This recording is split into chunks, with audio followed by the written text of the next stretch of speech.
And it's time for another offseason here in the Buffalo Bulls Dynasty. Welcome back, everybody. Season 7 begins now.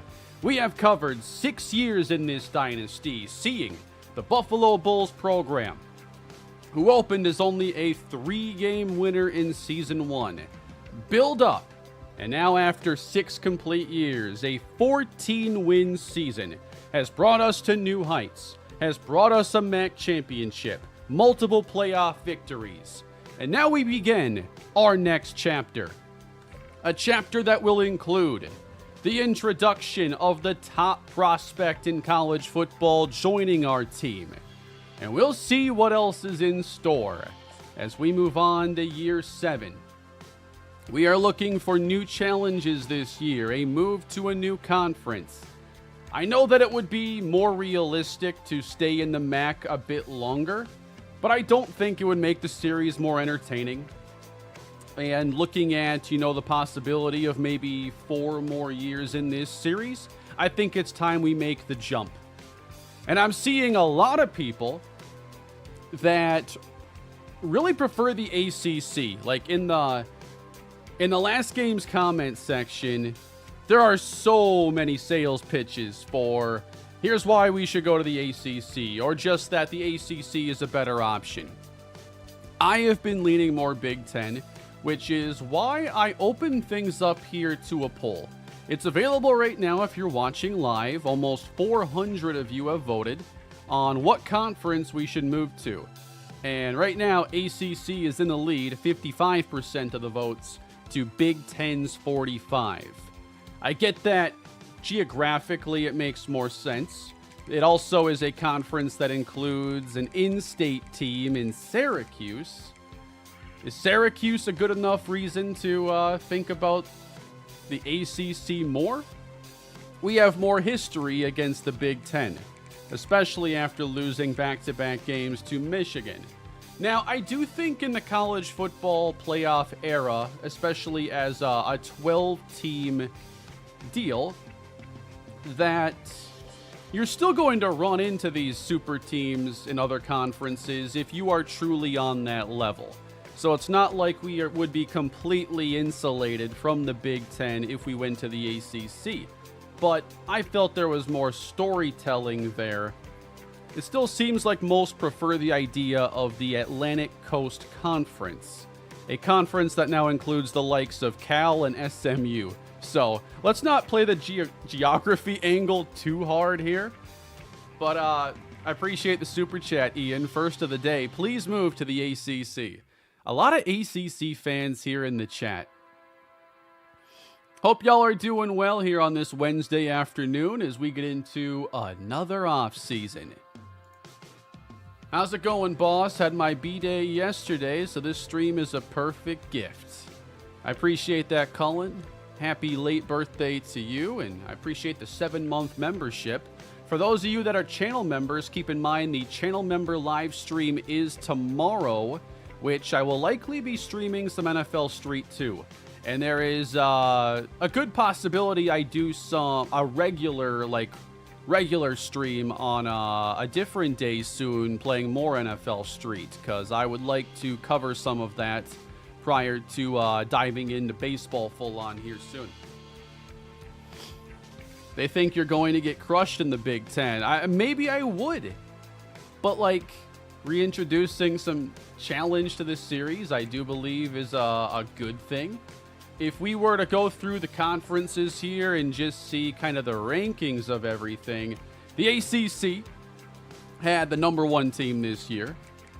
And as we sit, 4 teams that are ranked. If we look at the overalls on the right-hand side, we'll notice that we would blend in with a lot of these teams, but be, I think, above average. If we go to the Big Ten, there are currently 5 ranked teams. And yeah, we'd be above average here as well, but not at the top because of teams like Michigan, Oregon, Ohio State. But certainly in better shape than my Minnesota Gophers. What have y'all done? 79 overall, the lowly Gophers here. holding down the basement.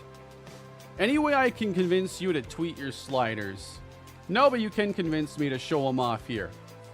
They've been the exact same since the game prior to the MAC Championship. So after the most recent updates, I decreased our pass blocking from 60 to 58. I then increased CPU pass blocking from 45 to 47. And I took the speed threshold from 60 to 50.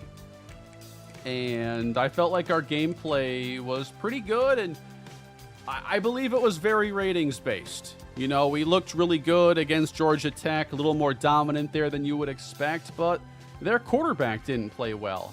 And then we played against Michigan, and it felt like they were more talented. The ratings, the gameplay reflected that they were better than us. So I do feel like ratings have been pretty well respected in most areas. So I don't anticipate any changes until another update inevitably drops.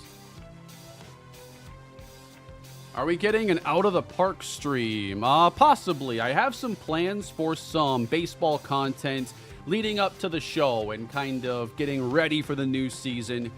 I am getting to NFL Street later than I wanted to. And while I am going to do some NFL Street streaming, I don't know about doing a series yet. Just because it's almost baseball season, I might want to capitalize on that and have NFL Street be more of what I do after the Jags series is wrapped up. You're welcome, John. Thank you for the super chat. Chats. Big Ten voter here, Rec, 57-month membership. Would love to see you play my Terps every season. Myles Garrett to Buffalo. I think a lot of teams like Buffalo are going to be willing to give up a draft pick in the 20s or 30s. So I think in that case, you know, I think Detroit could be in that mix, Green Bay. I think you have to look at what else are you offering to Cleveland in a deal like that. But I think the list of teams interested are pretty big. And Robert, I appreciate the membership for 62 months. I think the move is going to hurt Meyer's productivity. But otherwise, I'm excited for all of what is next. Yeah, I think that facing tougher defenses could mean that we are a less productive team overall. But I think that we've kind of outgrown the MAC. And a lot of our schedule this year against them didn't provide many exciting games. We were just so much better. Didn't make a lot of mistakes. And we have just outgrown the conference. And especially now if our sights are focused on winning a national championship, competing on that level, the MAC is not here to help us along in that process. They've gotten us here, and that's really all they can do. So we're an 87 overall team. I'm blocking this. Why didn't y'all tell me? No, Dylan, I don't read chat. I usually ignore it, and then I apologize and then catch up on the chat. Everyone wants the Jags franchise to go all summer. We'll see what happens. I will be focusing a lot on MLB when that comes out. I am quite excited for the game this year. I've taken a few months away from the show, so it's some time to kind of re-energize myself, taking a break from it. And then I think what they're doing with Road to the Show looks really good. The franchise info we got yesterday was not deep, but could be a really good like multi-year franchise edition with updates to free agency and some of the logic and player contract demands. So, I mean, I love playing the show for the gameplay. I just wanted to see the mode get a little bit deeper. It looks like it'll get a little bit deeper this year, or at least the off-season might get a little more fleshed out. Would I consider adjusting pass blocking due to high sack percentage? It doesn't really come down to like how often we're sacking the opponents. It comes down to the ratings of the offensive line and the defensive line if I think that the battle there is reflected well. And I did adjust it slightly. and felt it was in a fine spot the last 5 games or however many have been on the latest slider update and slider changes. Is Buffalo going to go all summer and spring? So right now with Buffalo, as long as interest remains high, I would anticipate getting hopefully 4 more seasons done. There is a chance that I wrap things up in June and don't necessarily run it right up to college football 26. But we'll know more in a couple years, I think, in series of what the rest of this will all look like. I don't like how it seems you'll only be able to target 3 free agents at a time in franchise now. See, I like that. They've adopted kind of the scouting system where you're choosing 3 players who you're investing your interest in. And what I think that does is make you more focused. And what that really does is keep you from targeting all the best free agents and making you more selective. I think, guys on the mid-tier are still going to be fairly easy to go after. But if you're going to go after the top free agents available, it's unlikely you'll get multiple because of the new top 3 system. I like it personally.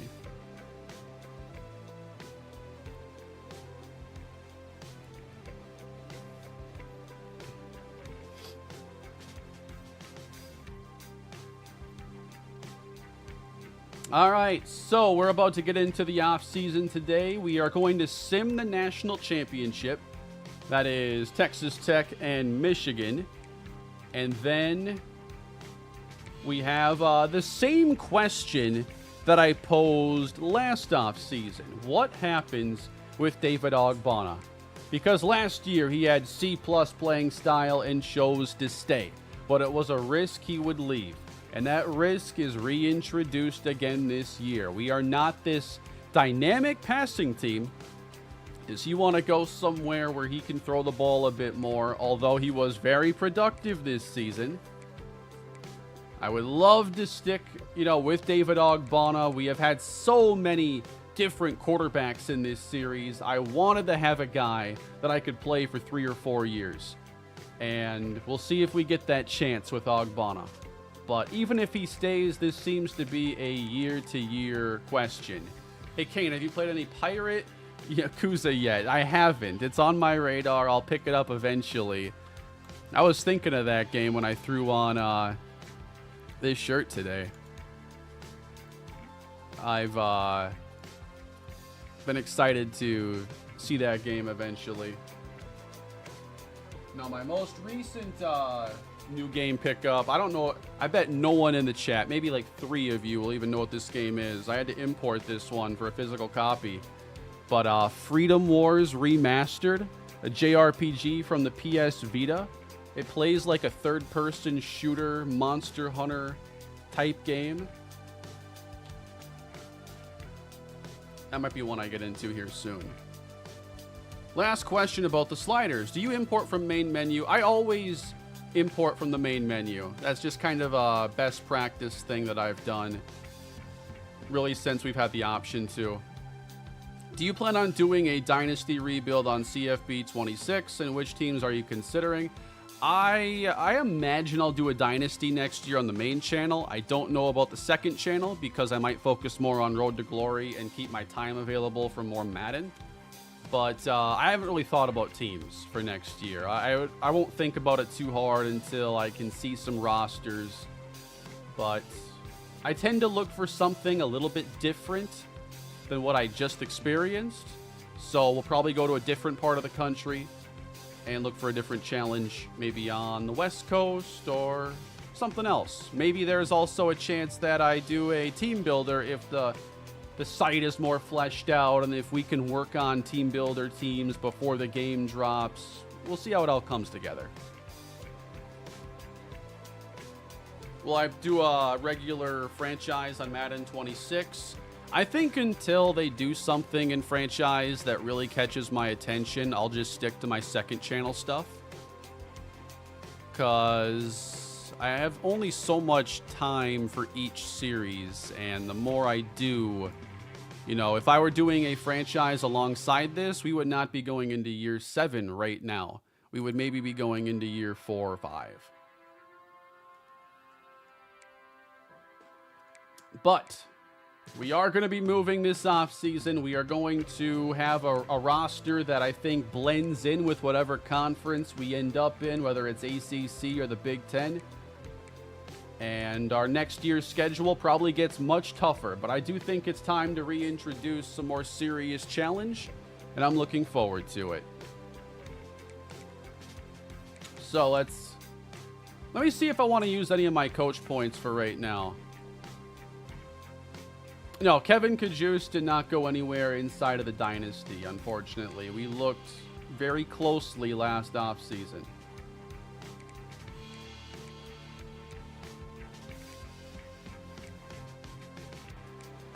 This is a Big Ten roster overall-wise. This team is already at the top of the Big Ten and is bringing in the #1 recruit. Stick to the original plan and go to the Big Ten. I appreciate the super chat. I'm a little bit surprised at how heavy the ACC support is. I thought I made a pretty good case for the Big Ten.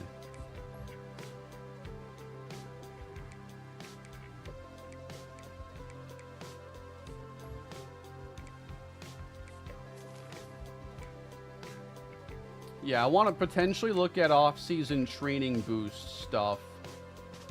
I kind of like the idea of doing the DBs because our ratings there aren't nearly as high.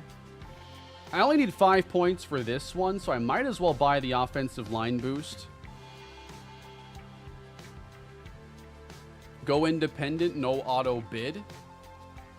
Yeah, independent would be an interesting route. We're just setting our own schedule. It's fun, though, to have a conference championship, and I think that it can create more natural rivalry potential.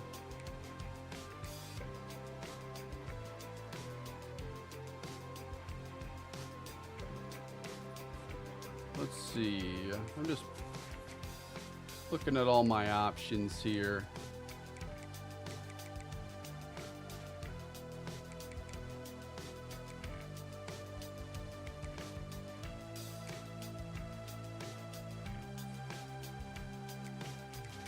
As long as I'm not going to spend any of these on things that help the off-season, I can kind of wait and check out some of it a little bit later.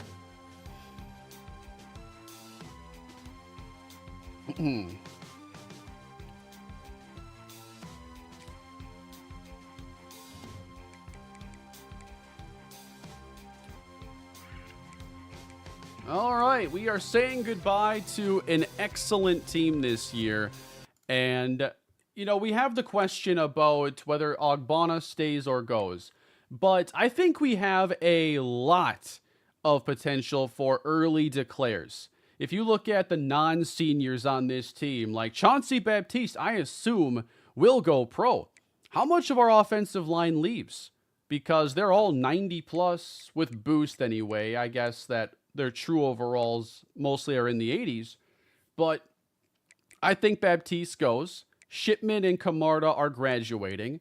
Who ends up exiting? Are there any surprises?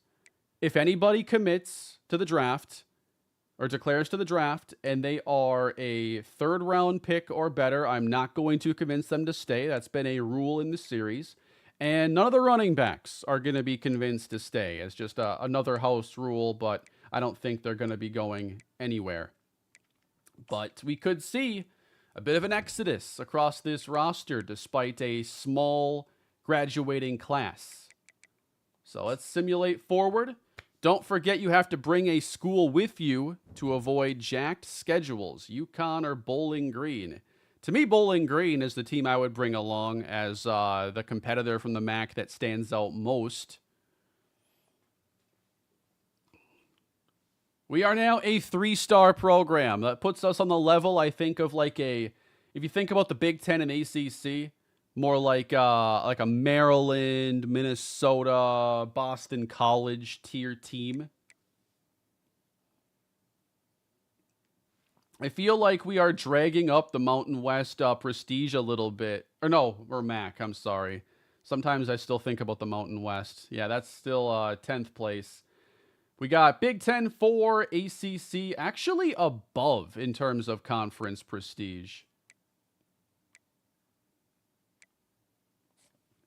Time to say goodbye to 15th year senior Quincy Witherspoon. Don't know how he was eligible for this long. Yeah, it does feel like he's been around quite a while. Michigan just won 39-37. They are the champions. A.J. Knopf makes history with the new single-season school record for rushing yards with 2,008.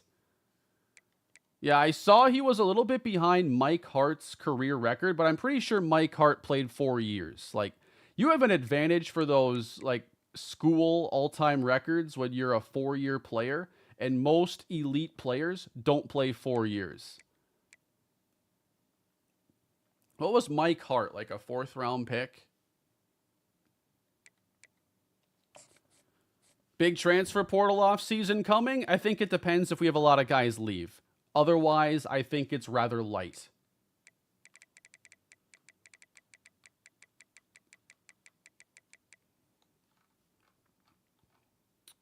Just making sure I didn't miss any of the super chats earlier. I appreciate all those, everybody, and for all the members as well, including Pete Terror, who just became a new channel member. Channel member live stream is tomorrow afternoon. So I guess that doesn't show up there. I'm trying to find the box score for their title victory. The only team to defeat us are the national champions. And once you see that offensive line, it's like, yeah, who's actually beating this team? Texas Tech nearly did it. 17-point fourth quarter comeback. I don't know how many overtimes that translates to. That would be an epic game to have watched. Michigan with Dexter Truin, 2 touchdowns, 2 interceptions. A.J. Knopf for 137 and 1. You know, you see our defensive line. We struggled a bit against the run, but usually dominate a lot of these games and look strong, but not against Michigan. 2 out of our 3 sacks were from blitzing players in the back 7. Antoine Gatto was very quiet in that game. So what a job here by the Michigan Wolverines and their 5 first-round picks across the offensive line, their running back. Like, I'm not going to be shocked if Michigan has 6 first-round picks between that group. How do you compete with that?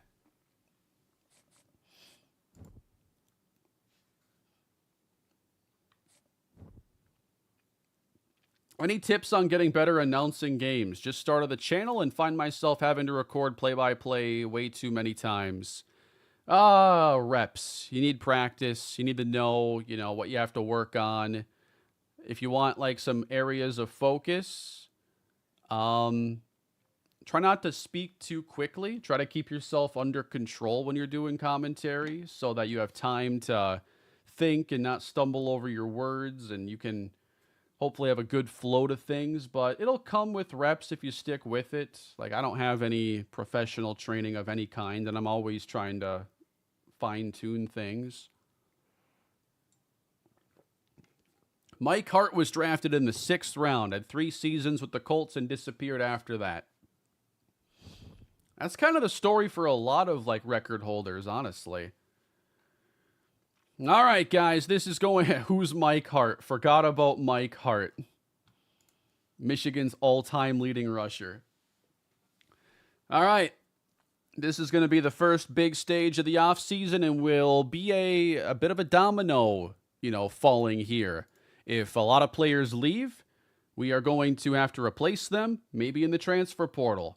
If not, maybe it's a simple offseason that we don't have too many stressful situations over. But, again, just to reiterate, if anybody declares and they are projected rounds 3 or above, 1, 2, or 3, I will not convince them to stay, nor any running back. But here we go, everybody. We have found out that David Ogbonna would like to consider transferring, and Enrique Trejo is an early declare. projected round 3. The persuasion chance is very high, but per my rules, I have to let him go. Trejo is going pro. But David Ogbonna, medium persuasion chance. We're obviously going to try to convince him to stay. Very few of these players are actually projected to get drafted, but we are going to have Chauncey Baptiste back. That's huge. Like, on most of our runs, I'm just following 74. All right. David Ogbonna. Does he look to transfer or stay? His decision is made right now. And David Ogbonna... Wow. He is leaving. David Ogbonna is leaving the university at Buffalo. Can I try again? I cannot.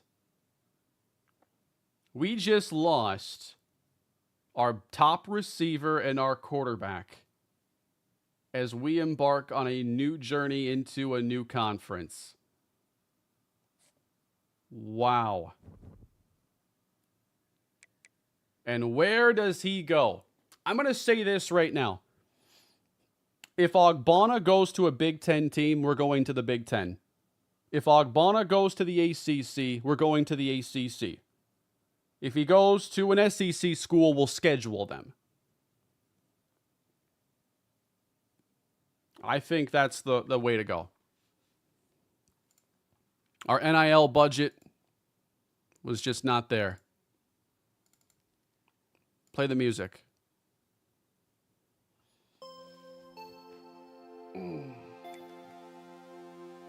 That wasn't on my off-season bingo card.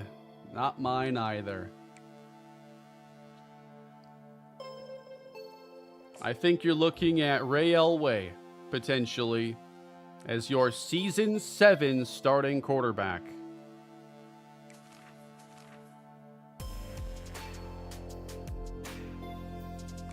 Now, do I think I could be successful with Elway running a similar offense? For sure. But I think Ogbonna was a better rushing threat, had better shorter accuracy, and is developing from a freshman into a sophomore, so there was more ratings potential. With him going to a new team now, he is not going to develop this year, which only hurts him. But, I mean, look what he just did with us. Until we meet again, David Ogbonna is on his way out.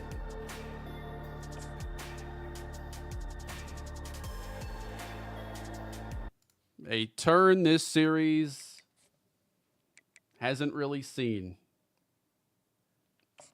And Enrique Trejo going pro. I mean, it's going to look a lot different next year in the passing game, for sure.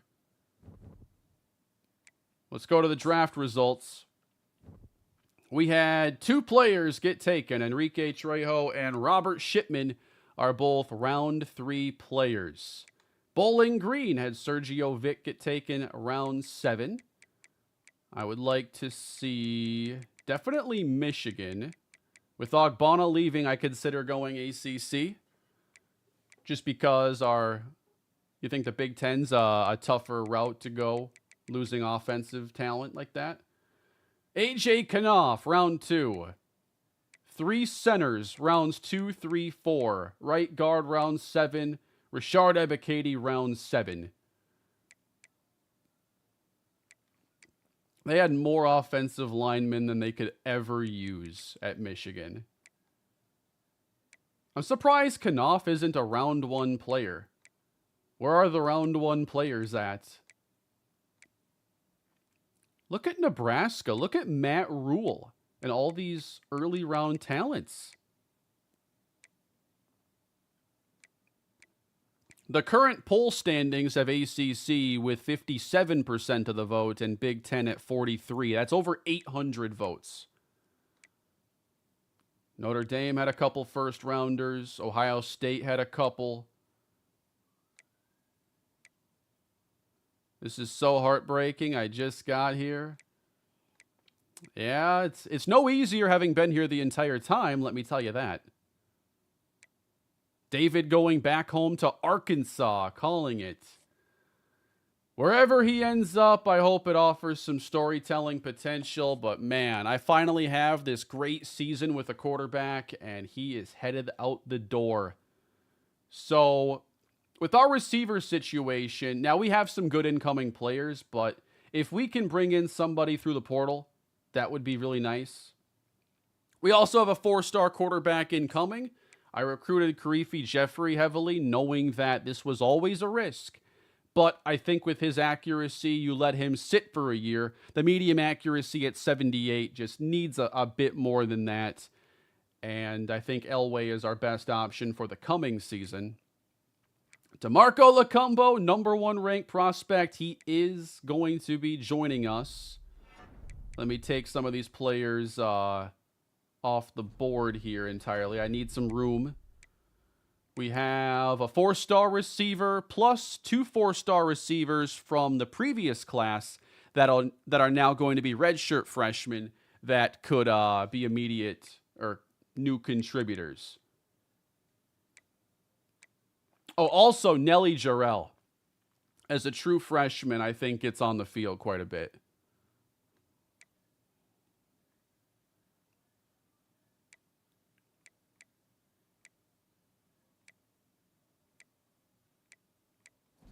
So yeah, let me continue to create some space here. Juan Manziel.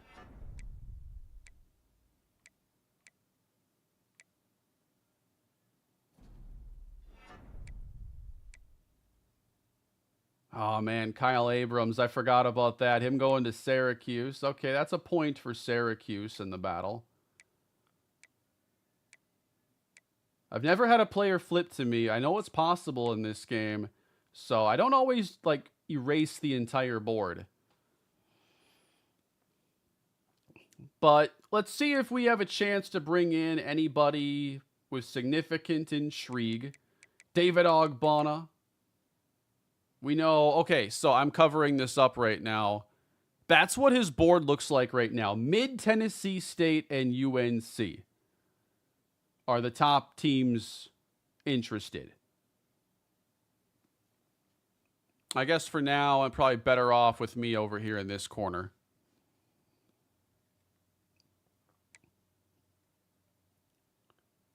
Let's go to wideouts.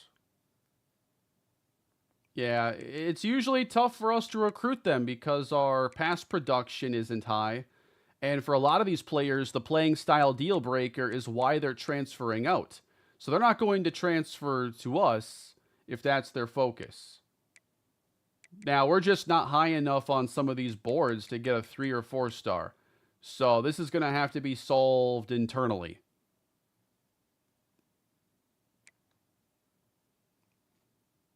Yeah, Mid-Tennessee State, if he goes there, that's like a terrible story. If he goes to UNC, that is a potentially really good story. So are there any 4-stars that I can recruit?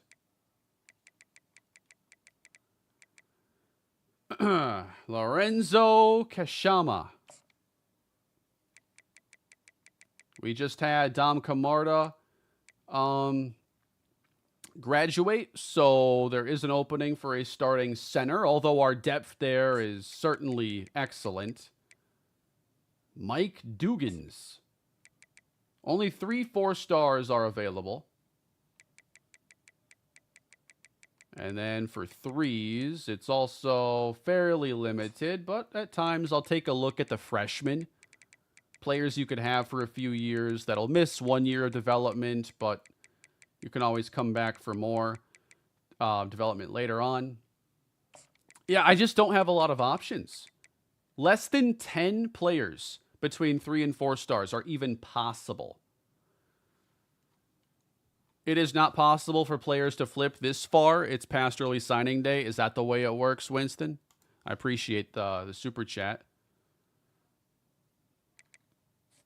Yeah, this team hasn't really allowed a lot of big portal additions over the past few years. But we also got Robert Shipman last year, so it's not like it's been completely bare there.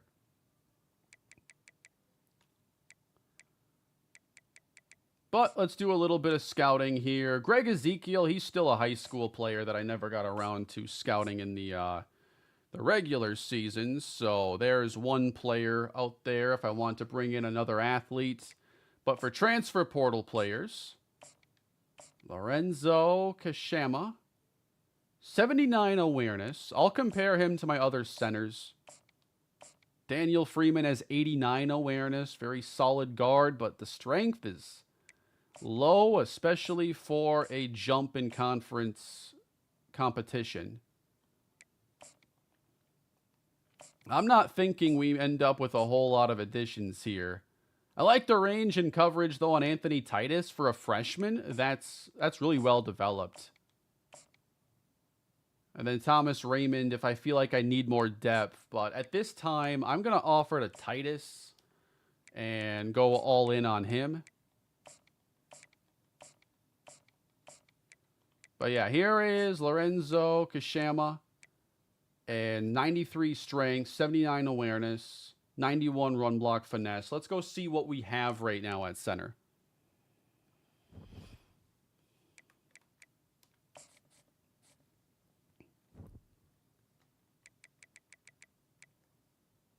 Dorian Henry, Charles Russ, Steven Daniels. I am just not sure if he ends up moving the needle there enough, especially without any development. I believe that Dorian Henry is going to start and is very much ready. So I think this is Henry's chance.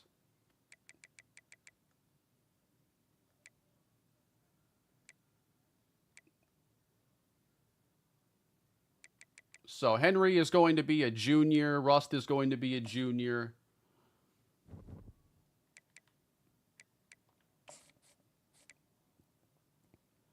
Yeah, it's nice to see over 1,000 people here a Wednesday afternoon. It's season 7. These off-season streams are always a little bit larger in the early years where the off-season's a little more consequential. The team is on their way up. So with Kashama going into his junior season, I just don't know that there is a huge need to bring him in with how much depth we already have. Freeman's going to be a junior as well. But Thomas Raymond, he's going to be a sophomore. So there are some options there. Need another quarterback? I recruited one. And our portal options aren't exactly plentiful because we cannot go after anybody there.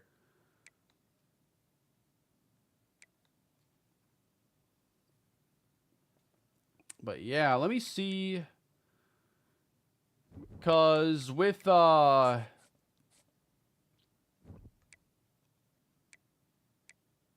David Ogbonna out, we still have Pacheco, apparently. He did not graduate just now. He's going to be a redshirt senior. So we're going to have 3 quarterbacks. Pacheco as the backup. That's fine with me. He's been here a while, man. Thoughts on Colorado landing 5-star quarterback Julian Lewis? I haven't really kept up with that stuff, but I guess Dion staying at Colorado goes against what a lot of people thought would be the case here in the spring. That he might jump for an NFL job or something. Not have an attachment to Colorado with his sons now exiting and Travis Hunter. Pacheco's gone? Okay. Yeah, it doesn't update that list nicely, so yeah, I would like another quarterback.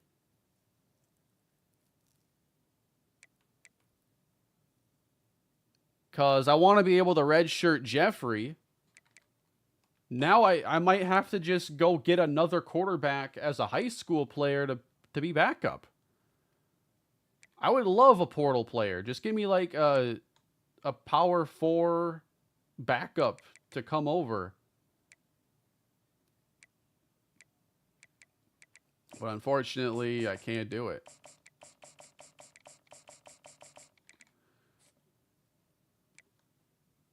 And I don't exactly have anybody else.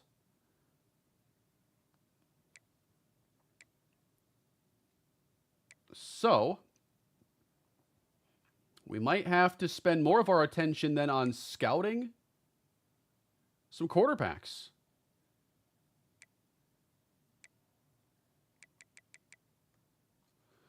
That Lacombo is a special athlete. No surprise, because he just so happens to be the cousin of UAB legend Aaron Higdon.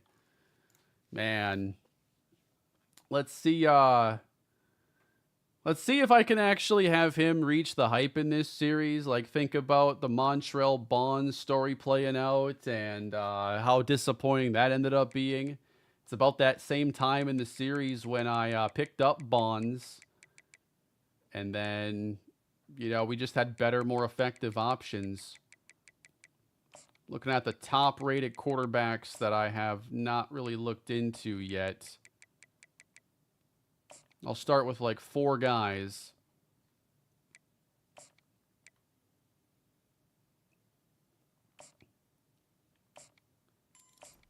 Gem, that helps. Daron Fabu Luge.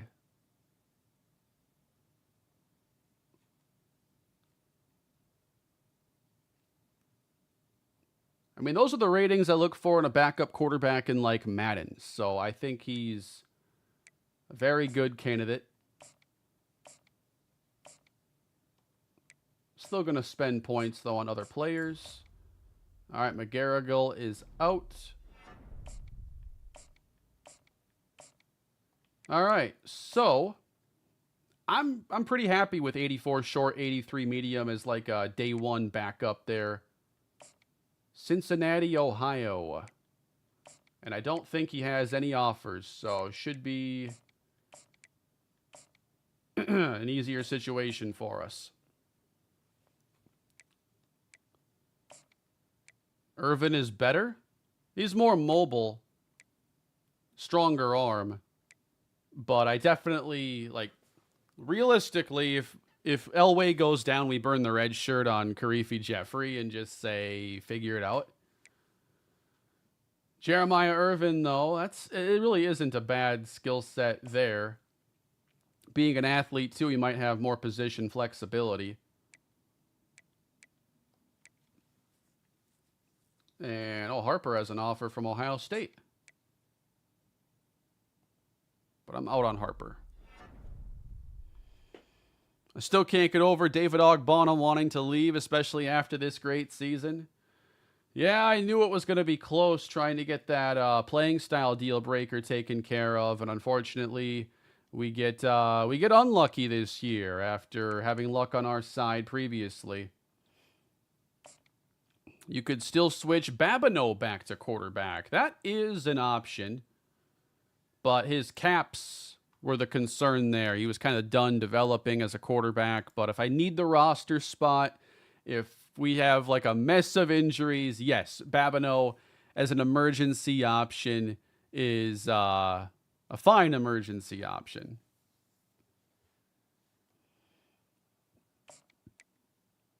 So let me see how many players I have in my class then. I have 15 players coming in. I lost, I think, 12 plus 2. So there isn't room for a lot more without cutting players already on the roster. So who's actually still a target then? Pretty small list overall. Yeah, Titus. We'll just move everybody to the top of this list.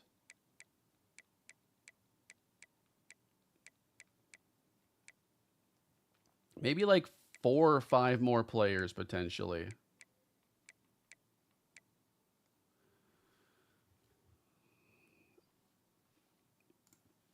Kashama, a lost cause, but is Dugan's a #1 priority and go after both quarterbacks? I didn't think necessarily that Dugan's was a huge priority because of Scarborough and then having Nelly Jarrell incoming. But his run blocking is a 78. I don't know what his speed is, but he's a possession tight end. So it shouldn't be like a 65. That's really good run blocking, and he's probably is athletic enough to be a pass catcher. Kind of interested here in Mike Dugan's. Yeah, let's make that happen. Ryan Westbrook, an option at quarterback recruit. I did see him in the list there. I didn't add him because I wanted to sort it by actual, like, ranked. You want to scout Ryan Westbrook? A lot of you are interested, it seems. He's from the Big Apple Pipeline. What do we got? 86 throw power, 73 speed, limited upside there. Not bad, but I think we have better options overall. And yeah, the arm strength is limiting.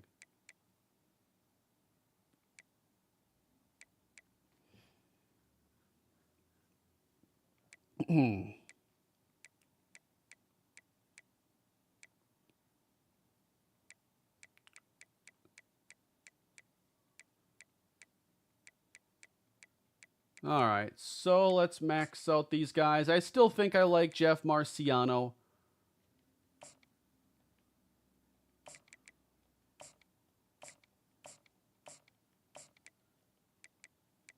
And then Joey Tucker. This one's pretty much in the bag. But I know he's not fast.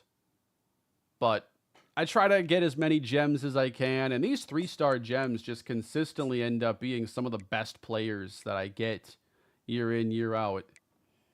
And then let's set up a little bit of visiting. I can't here for Titus yet. And I want it to be complimentary or there's no point, really.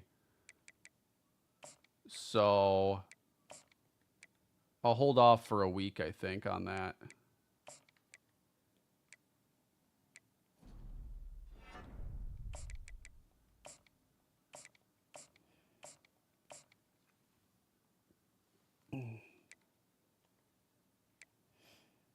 Oh, Babineau is probably better as a backup than a freshman, but might as well add a freshman while we're at it.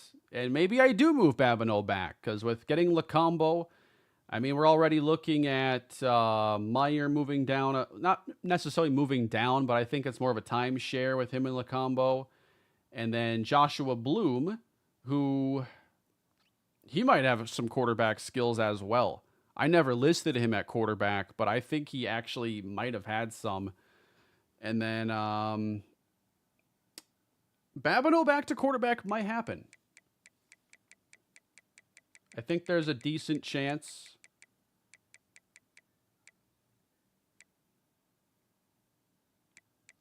Not sure I need to spend the rest of these points.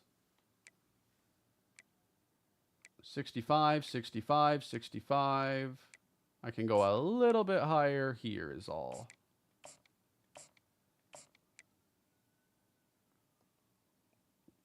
But yeah, I don't need too many targets or I have to start cutting players.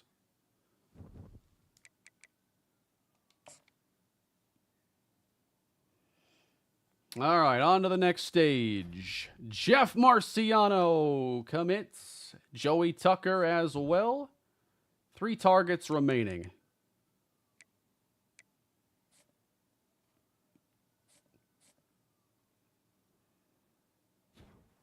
Master Motivator unlocked. What did I do to earn that just now?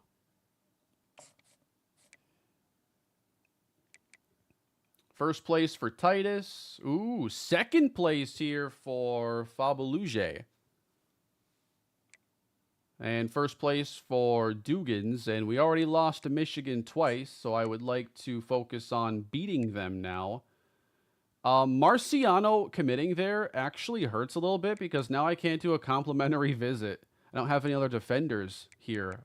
So unless I just give somebody a visit for the points, which I could do, but I have to be in the top 5 for somebody.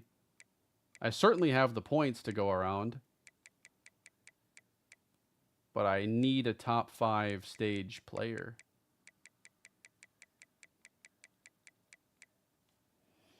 Oh, 5 players drafted. Yep, I have 2 from this year. 2 third-rounders. At the very least, I can set up a complimentary visit here.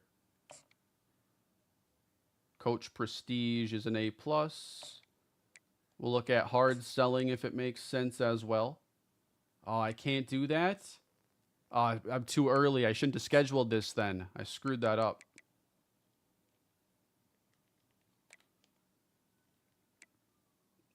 Which means I can't even hard sell, right? Yeah, that's locked. But I can hard sell here.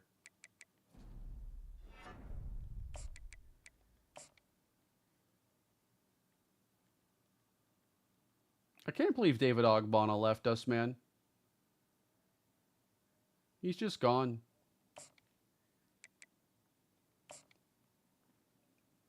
After all we went through this year. 31-7.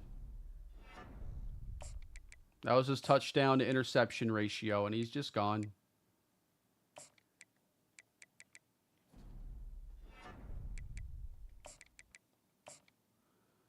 So, Coach Prestige, that's the only one we know for sure.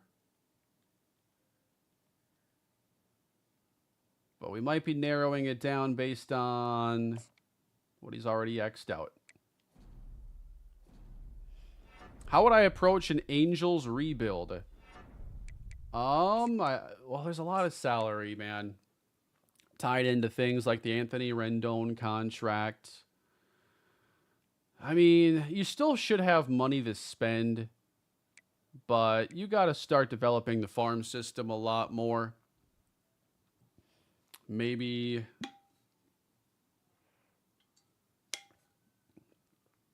you can still be somewhat active in free agency. I mean, you have more options than most teams that are struggling. Is 31-7 Kane's best touchdown interception ever? Yeah, and it's not close at all.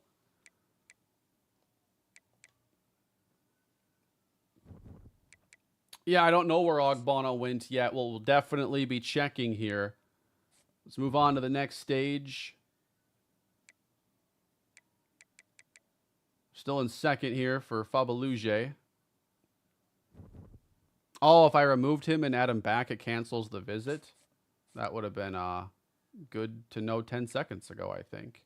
But we're in first place for Titus, second place for Fabaluge, and way in first for Dugans.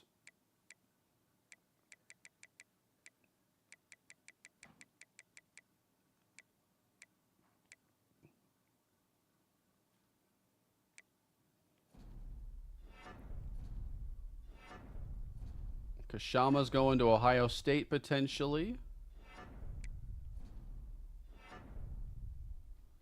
Should we see if David Ogbonna has chosen his next team yet? Let's see. Quarterback. David Ogbonna. He is currently favoring the University of North Carolina. They have leapfrogged Memphis now. Mid-Tennessee State, not really on his radar anymore, but he has offers from UNC, Memphis, and Louisiana Tech.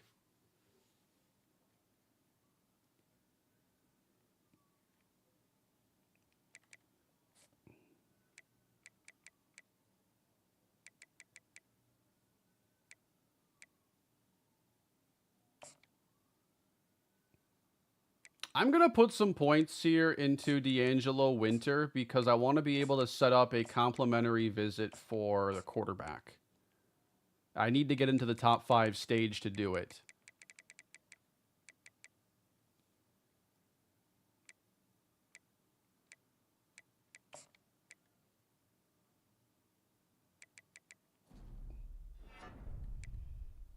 Proximity to home, academic prestige.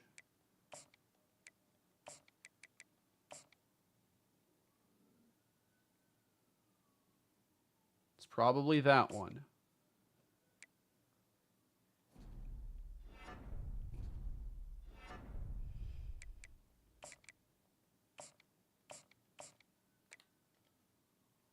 All right, so that's all I can really do in this stage then. Should get Titus, no issue. Should get Dugans, no issue. It's just a matter of the quarterback then. Will I move a team out of the conference I join? I think we either need to take somebody out or move another team in, which I also like the idea of. So we are going to add Anthony Titus, then a free safety. I did not see his previous team, nor the previous team for Mike Dugans. So 2 transfer portal additions for us. Only 1 target remaining. And now we are neck and neck, but do move into first place. And I still can't, I didn't have that work out with Winter. So I'm still going to schedule the visit. It doesn't hurt, I guess. But I don't think it does anything without a complimentary visit alongside it. Now, I want to make sure they don't just give us Winter here, so I'm going to move the points off.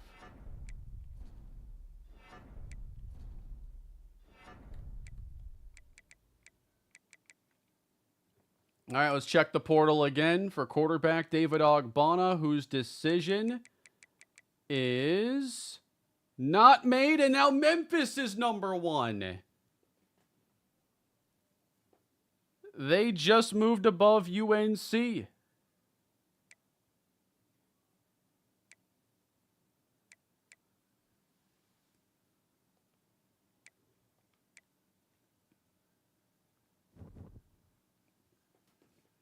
Memphis plus Buffalo to the ACC. I haven't saved yet. Let me.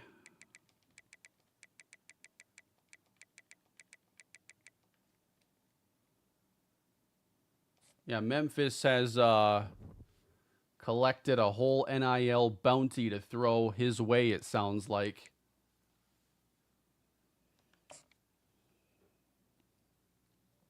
All right. We're wrapping up recruiting, and we do not end up with Duran Fabaluge. So, despite us moving into first place, he reflips.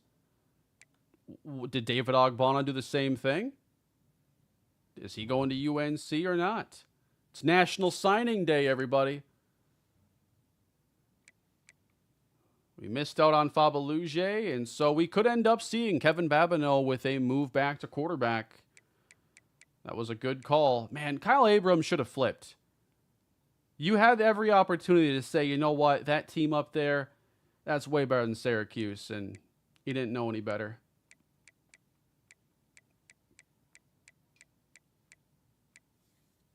All right. Top class, Georgia. Then Auburn, Tennessee, Oregon. Syracuse top 5? Seriously. 3 5-stars. A linebacker, an edge, and another linebacker. Wow. Like, all their top recruits were on defense. So our class this year is going to be ranked 22. This is the first year in the Dynasty that our recruiting ranking has dropped from the previous year. Last season, we were at 20th, but I wasn't trying to get as many players. I only have 19. So 9 combined 4 and 5-star players. I think it's still an acceptable place to put us. And even if I got like 28 players in this class, there weren't going to be any more 4 or 5 stars. Like, I tried my hardest to get as many as I could. I ended up with 9. But why don't we see now the decision ultimately made by quarterback David Ogbonna, who leaves us high and dry after a run to the semifinals and the playoffs. He has a new home, everybody. David Ogbonna has signed with the UNC Tar Heels and Coach Bill Belichick. He is moving to the ACC, and I think that about cements where we're headed.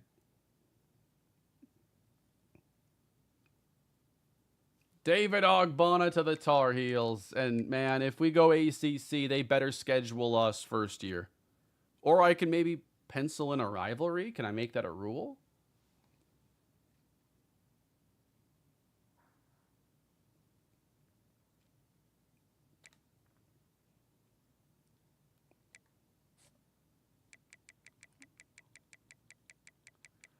That is a wild development, guys. Where'd Titus come from?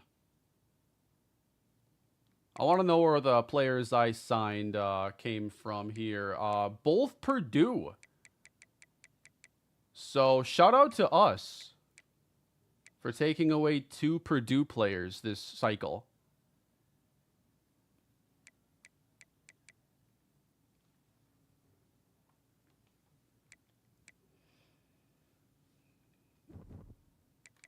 Yeah, I guess we have to see their depth chart because there's no guarantee he would start. That's a good point.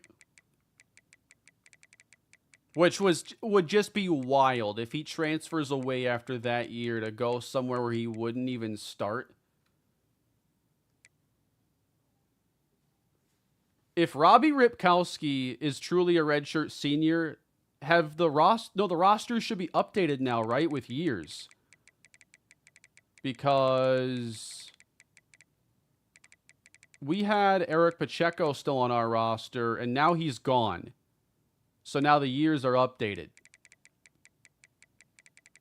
What I think I will do, as long as I have the ability, I will edit David Ogbonna as if he were actually receiving that year of development. Does it let you do that? I have not even tried to edit the players' ratings, but if I can, I would edit Ogbonna's to be higher. Okay, I can. So, that's making up for a flaw in the game where they don't have training results for, the transfer players don't train at all. There he is. There's David Ogbonna. I'll make sure he's their highest rated. That's wrong. How big was the bag, David? How much do they pay you? Did Bill Belichick have Tom Brady fly to your house, show you the 6 Super Bowl rings, and say, you want to play for Bill Belichick? And then Bruce Arians, but first Bill Belichick.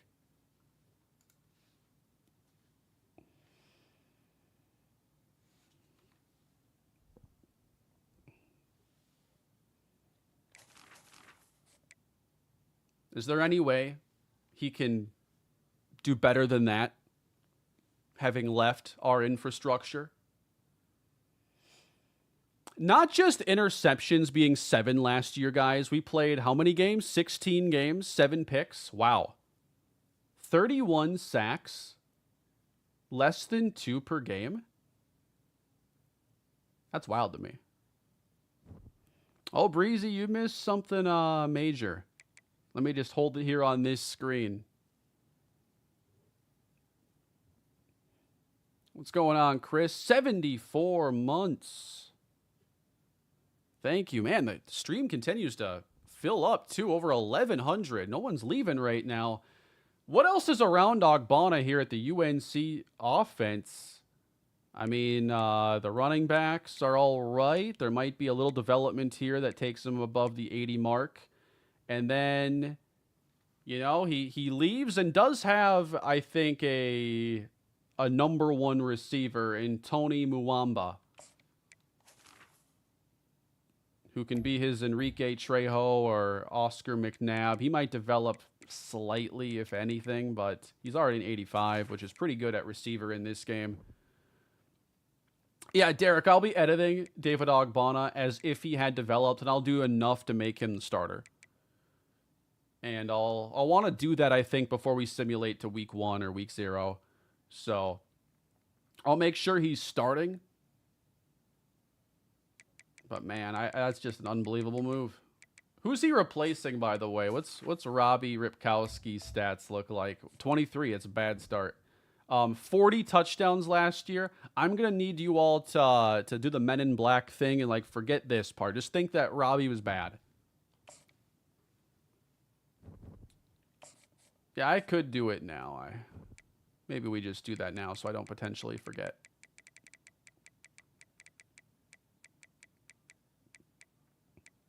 Yeah, I saw he threw like 20 interceptions and that he like got in an actual fight with the coach. That's what I thought that page said.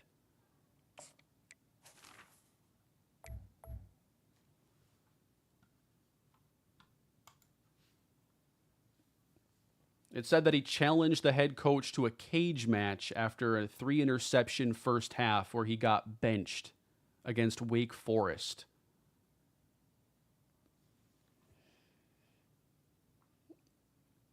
Oh, you think Belichick had Gronkowski do it? Gronk is from Western New York and had been attending games, living back in Buffalo. Would Gronk do that to us?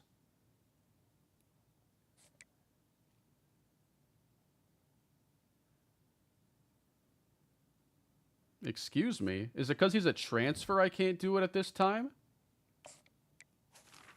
Maybe I can do it later?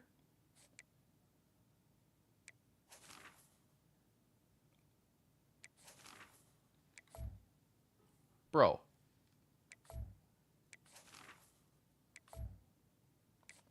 Where's the... I have to wait? Okay. I get it now. Chapel Hill has a Raising Cane's and Buffalo doesn't. Man, you're saying that a fast food chicken joint versus Buffalo, the fast food chicken won out over the Buffalo wings. Wow. I like Cane's. When I moved to Texas, that was my very first meal. The day I got here, picked up Cane's. I could go for like a big cup of the Cane's sauce right now.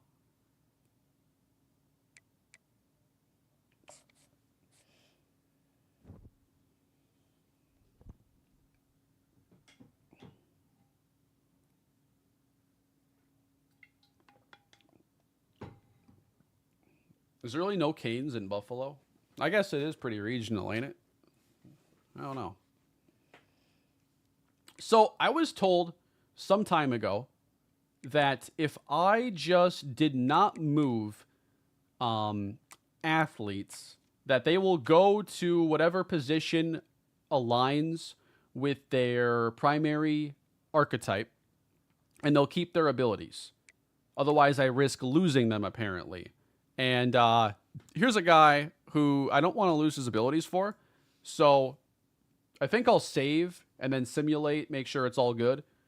But DeMarco Lacombo, I need him to have those abilities at running back. Well,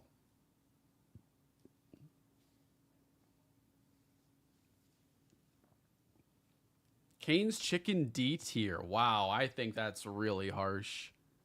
Like, if Cane's Chicken, Will, is D tier, what are Burger King chicken nuggets? The ones they were selling like 10 for $1. I hope they were losing money doing that, because I'd hate the idea of selling 10 chicken nuggets for $1 and being profitable. Because what is that?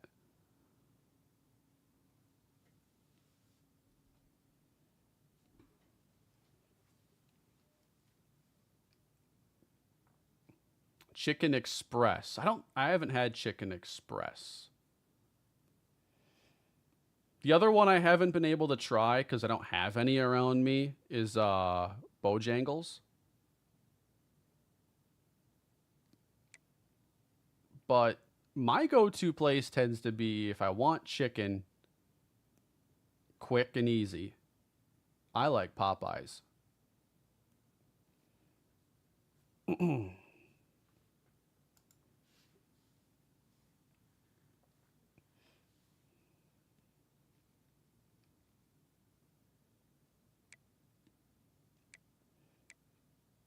We spend an awful lot of time in these off-season streams talking about fast food, guys. All right, so am I moving anybody? Potentially Babineau back to quarterback, but I might do it after training results because he's capped out as a quarterback. But we're going to need his skill set there again. I think he ends up being QB2. Popeyes is more bread than chicken. Yeah, some places go a little heavy on the breading and give you this little thin chicken cutlet looking thing. I don't know. I think the sandwiches, to me, have always had plenty of meat. I like my favorite is the Popeyes spicy chicken sandwich. Big fan of that one.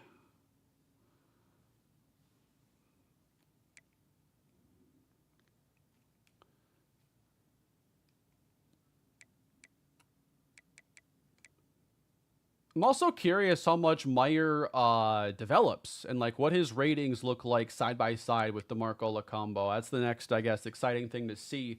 And then with Enrique Trejo graduating, we're hoping there's some development here. Like we have 3 4-star players in McNabb, Grimm, Gold. Obviously, Gold isn't going to develop. He's a true freshman.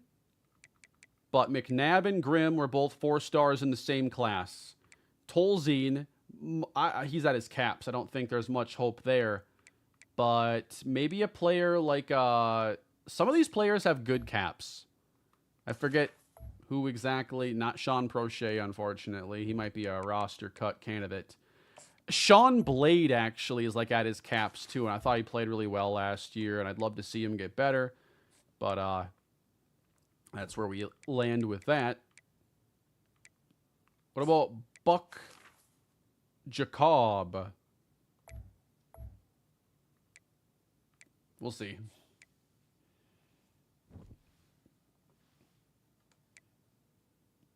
And then at tight end, Mike Dugans comes in as an 81, which is really solid looking at Jarrell being a 72 with 85 speed. Man, Dugans, are you serious? 84? I wasn't asking for 84. I was asking for like 76. Considering he blocks with a 78 run blocking. Man, okay. And 74 short route running, which is 1 lower than Nelly Jarrell. Man, Jarrell might open the year redshirted then. Shockingly. Because Mike Dugans has to play. I didn't expect him to be that complete. Everybody should have wanted him. And then we also added in a safety. Anthony Titus, a 77, who has 84 zone coverage. Very solid. 89 speed. 89 catching. Good cover player. Oh, Lampman graduated, didn't he? Oh, man. I forgot to even say goodbye. That stings. Jeremy Carruthers graduates. Gammon was really good last year. I really want to see what happens with Hester's ratings, man. I'd love to have Hester ready to go. Or Devontae Carrion. We got to get more athletic in the secondary with what we're about to be up against. And it looks like we're going to be moving to the Atlantic Coast Conference. You want to see caps on the transfers? Good call. Although, I don't care if Dugans is at cap. He's already, you know, I think an upper tier tight end. And then for the safety, Anthony Titus, a 3-star player. Has some growth potential still.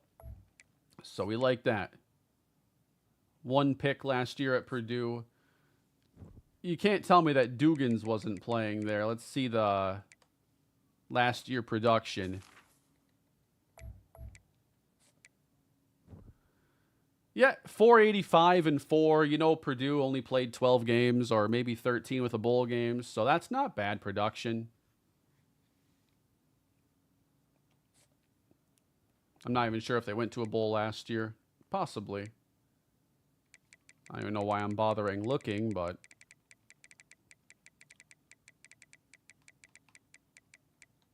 yeah, Purdue played 12 games. So yeah, that's decent production.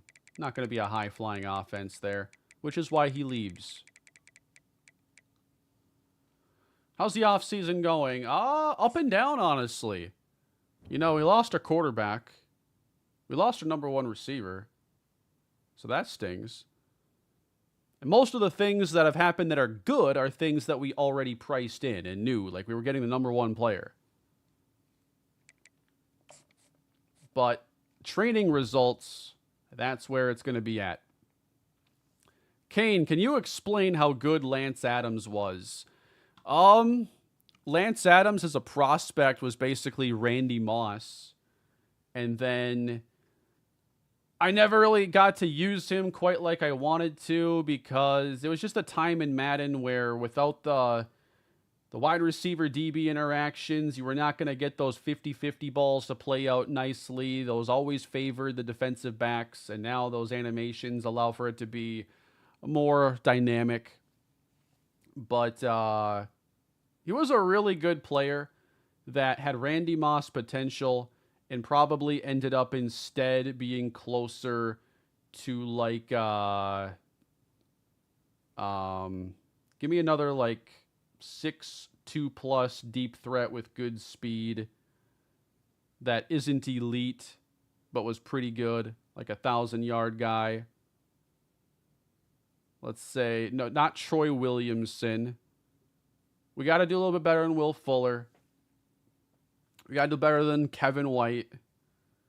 AJ Green, he didn't quite reach the AJ Green level or the Mike Evans level. DK Metcalf, kind of. You know, maybe that's a good one. Yeah, I'm seeing DK pop up a lot there. Borderline top 10 receiver. That's how good Lance Adams was. Hey, they ended my voting. I think it's been 24 hours, so it canceled the poll, but we had 1,200 votes. 58% ACC, 41 Big Ten, and our quarterback left us for an ACC school.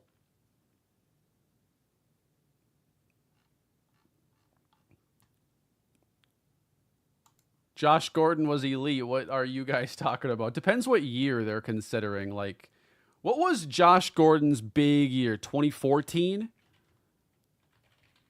You know how many people can't let go of that season? They're still probably like, he can get back to that. It's been like 10 years. I have never seen it was 2013.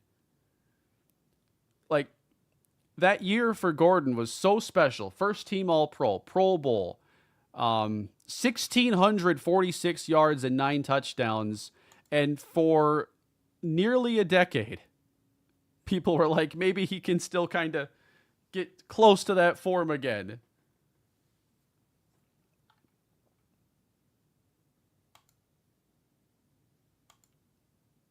It was a special year. 2013 Josh Gordon was really good. Best thing that ever happened to the Browns. It's like a top 5 like Browns moment in the last 50 years. Which, I mean, it would be for a lot of teams too to have a receiver go for 1,600 and be a first team All-Pro. But especially the Browns, you know, one of their greatest moments is Josh Gordon essentially being a one-year wonder for them.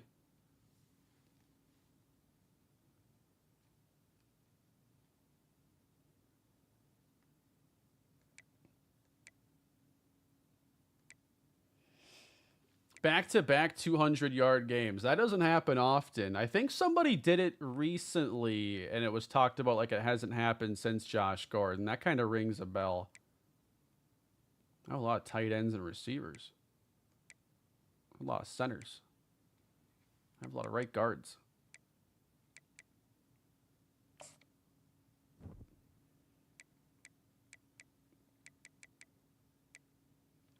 Sammy Watkins was so hyped up in Buffalo.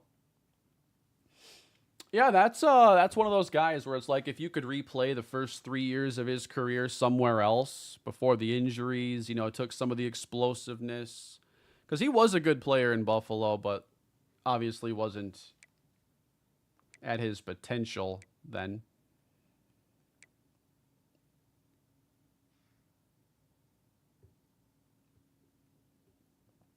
Week 1 legend, fantasy legend, Sammy Watkins. Yeah, I don't know what it was about week 1, but that guy knew how to start a year.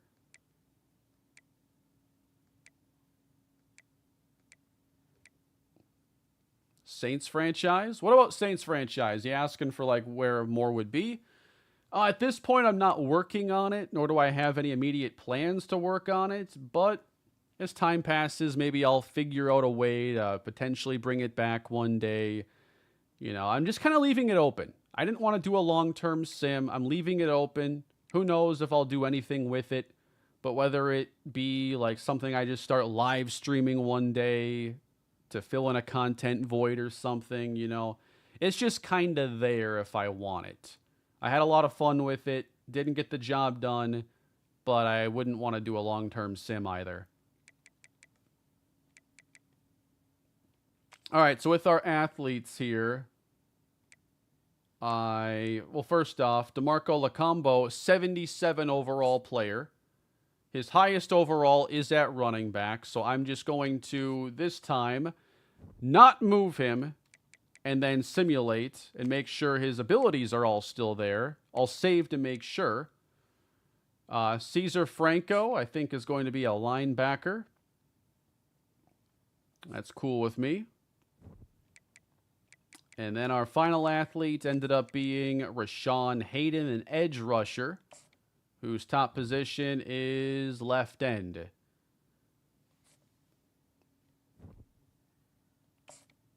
So let's back out, save, and advance. Now let's get some development updates, man.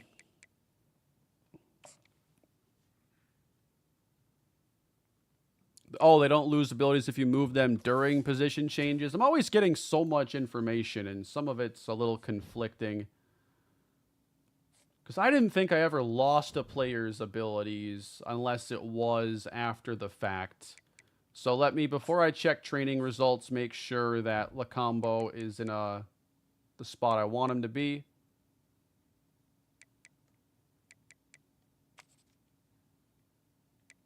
Oh, it's not that time yet. What about head coach 09? Might return at some point, but I don't have immediate plans for playing it right now. I think that the next retro game I want to get to is going to be NFL Street 2.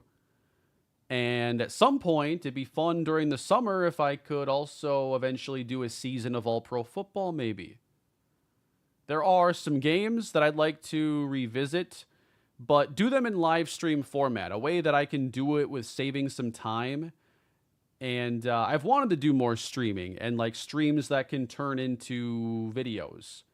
So that'll be something I toy with throughout the year with different games I want to play. And actually soon one of my plans is to do some streaming of Road to the Show, because there are a bunch of new things in there I want to see. And then I would have an outlet for playing Road to the Show and then making those into videos for the second channel without dedicating nearly the same amount of time to it. Meyer deal breaker, can you check? Does he have a deal breaker? Let's go in the training results here. Chauncey Baptiste, still our top-rated player. Would love a Super Mega Baseball 4 series. There is something I've wanted to do on there, but I haven't really started it up yet. I'd love to make kind of an all-star team of players across my baseball series I've done and bring them together. That'd be a lot of fun. Baptiste is a 95. John Burns, a 93. Steven Daniels, 91. Antoine Berryman, 90. So the offensive line still very much a big strength, but we did lose some of our talent. Leon Edmond is at a 90 currently. Hodel is at a 90. Gatto, 89. Quarterback Ray Elway is an 83. I don't know that he got a whole lot better from last season, but it looks like he is going to be the guy this year. When I first recruited him, I thought he could be a multi-year starter. Turns out, you know, he's going to start this year, and then we have to start all over again. So we're looking at 7 quarterbacks in 8 years. Guaranteed now. It just never ends.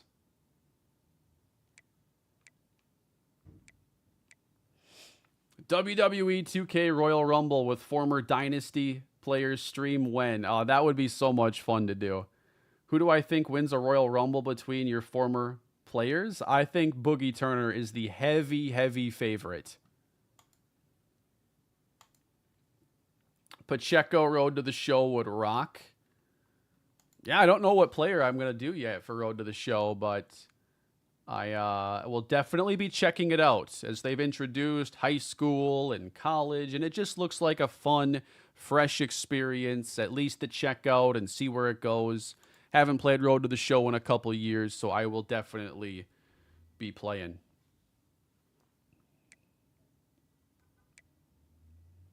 Kevin Babineau to an 87 and D'Angelo Meyer to an 86. So we are going to see DeMarco Lacombo be, I think, a 77 overall. And we'll have to do some rating comparisons, obviously. But I think Meyer is still going to have a pretty safe role. But Jimmy Sampson to an 84. These 3-star gems continue to be some of the best. Elite development. Jimmy Sampson just went from like a 67 to an 84. And he is not done there. Not a very strong player, you'll notice. 58 strength is considerably low. But still, really cool to see. Ooh, McNabb is the only one that takes a big leap. Ooh, what does that mean for wide receiver 2 and 3? I think it means Blade's role is safe, given how good that short route running is. I think it also means that we potentially lean on Roger Grimm just being the best of the bunch. But yeah, his caps were not ideal to already be maxed out as a route runner. And he was a 4-star. I mean, maybe if he was a 3-star gem, he'd be better off. But yeah, the receiver room is not nearly as dynamic, and Oscar McNabb is the man. Thankfully, he does take a big leap. He has 98 catching, 99 spec catch, and he should be in line for a lot of targets. And his speed even got better to a 98. How far can McNabb take us, especially considering the jump in competition we're going to see? Sampson to wide receiver. For me to move somebody to receiver, I would need to see some better medium route running, which is, oddly enough, a big strength of Carlos Harms. You don't think of a power back becoming a receiver? And the time to make the move would have been, you know, before I simulated forward.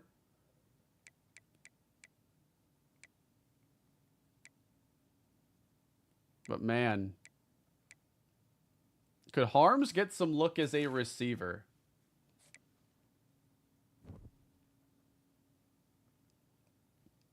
Carlos Harms, A.J. Brown plot twist? That would be something.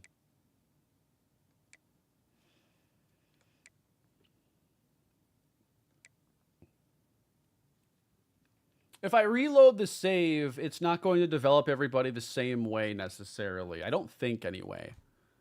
But I wouldn't want to manipulate those results and go through it all over again.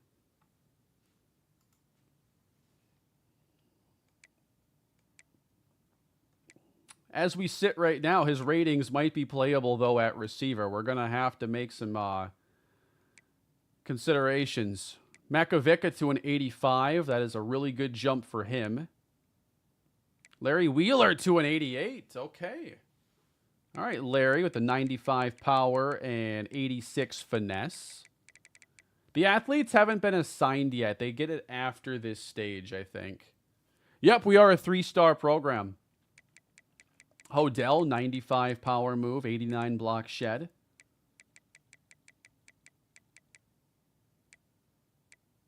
Good to see that. Edmonds stayed about the same. And then at cornerback, Gammon is the new number 1. Larry Pan just took a huge leap. And Tyreek Carmona's an 83. So it is very clustered here. Overall, cannot determine who plays based on this. If you want press and cover ability, Magnifico in the slot. So I think replacing Matteo Buffelli, you use Alfonso Magnifico. I do play more man coverage on third downs. I think that he fits what I want to do there. And then for the other outside corner, 90 zone on Hester. And I know we're not going to play a ton of man coverage, so zone is still more crucial there. It could be Hester, though, as the best zone cover corner that we have.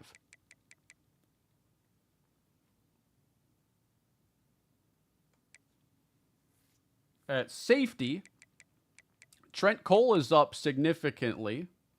86 zone coverage. Good tackler, too.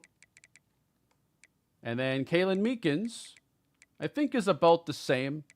Excellent zone, excellent hands, limited range. What playbook do I use? It's a custom one.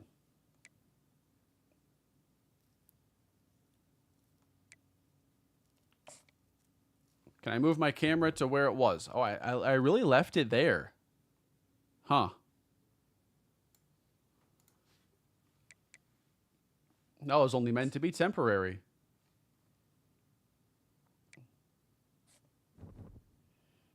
They have us as a 90 right now. Our overall has gotten better. And I think we know what's going down in this stage. First off, encourage transfers. 5 players have to go. Lacombo is at running back with his abilities, so we're good there. All right, who gets cut? Not Carlos Harms, that's for sure.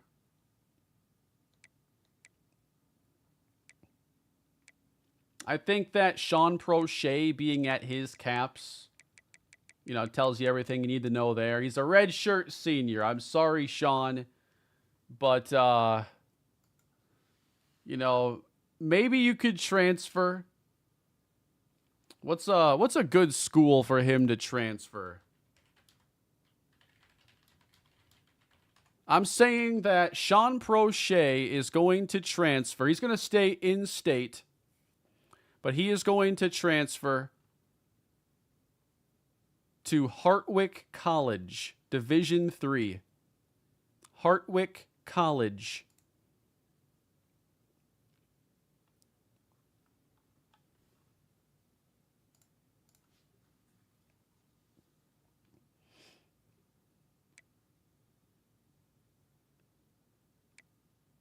Goodbye, Sean.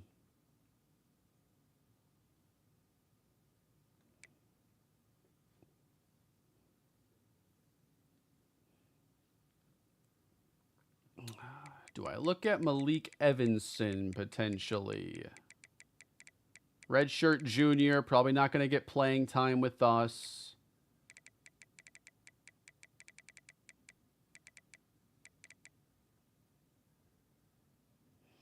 Yeah, I think it's a little too crowded for Malik Evanson.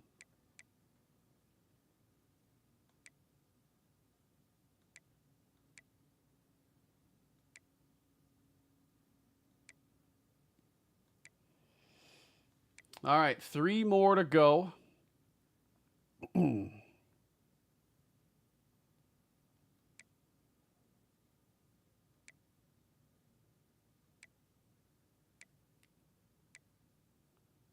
I'm not seeing a lot of players who are like easy cut candidates. But it's why I didn't want to get too many more players, because I knew it would just mean more players getting released. All right. Miles Barlow, are you nearly good enough? 86 speed, 69 tackling, so slow, doesn't tackle that well, 78 zone coverage. I think we'll let Miles Barlow go. 2 more.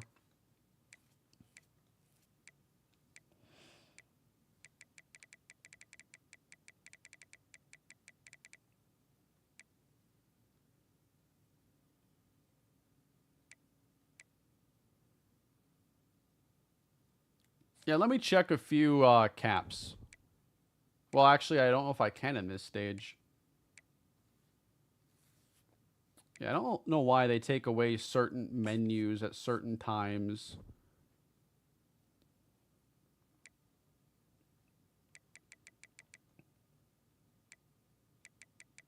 Ray Dove. Well, he has good hands. Route running is nothing special right now. 75 release, 86 speed, 90 spec catch.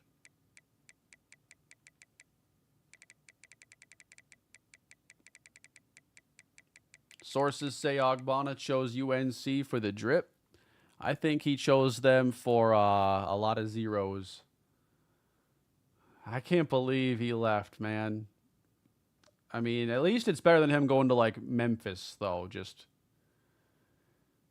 at least it's a big school, you know, like a established program. It's like a jump in team prestige.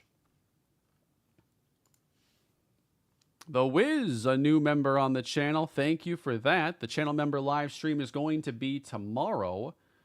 I will be talking about the channels, plans for the month of March, MLB The Show, and probably playing some NFL Street in that stream. That is an exclusive channel member stream I do once a month for about an hour to an hour and a half.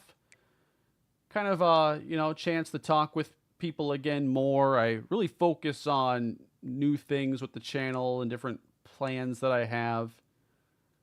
Those are fun little streams to do every month. I do have a lot of defensive tackles. I'm aware of that. Manny Monroe, but Quarterman, he's got like some of the best caps ever.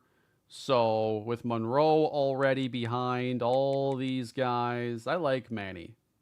But I think that he probably is a good option.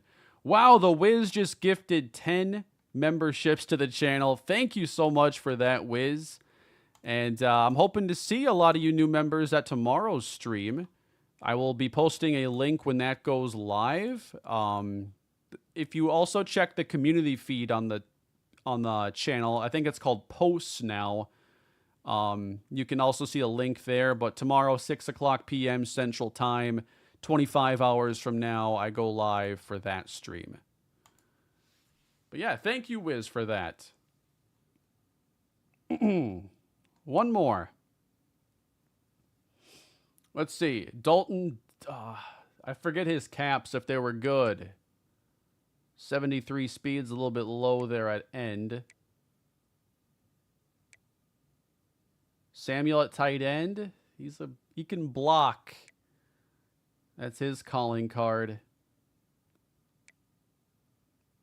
I didn't want to cut Roundtree because he's fast. But does he have ability?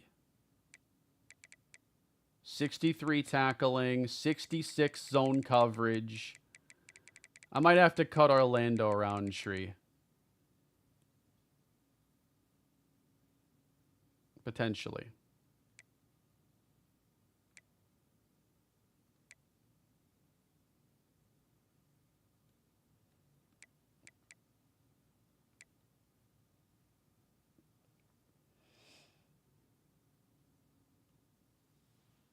A senior cornerback that I could cut. I don't think that there's an easy cut candidate here. Everybody's so clustered. I'm sure there's going to be someone who doesn't play much, but no one's getting cut there. And finally, checking out the custom conferences again. This is the ACC. There is apparently only room for one more school. Do we kick somebody out and bring Bowling Green with us? Or maybe just schedule Bowling Green as a rival? Buffalo is going to be exiting to the ACC conference.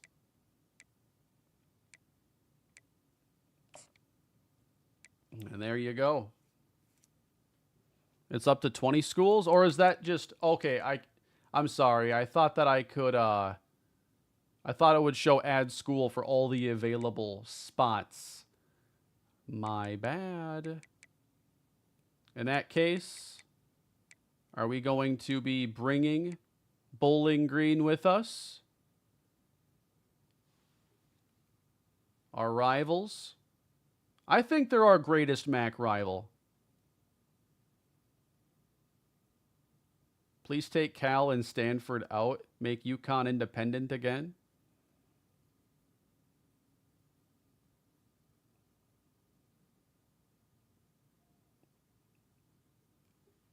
How many schools is it now? We got 4 by 3 plus 2, so that's 14 teams.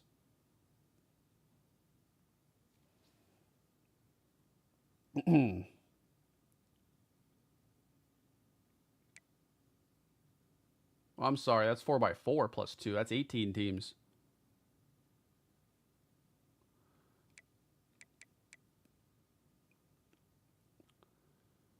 Check conference rules.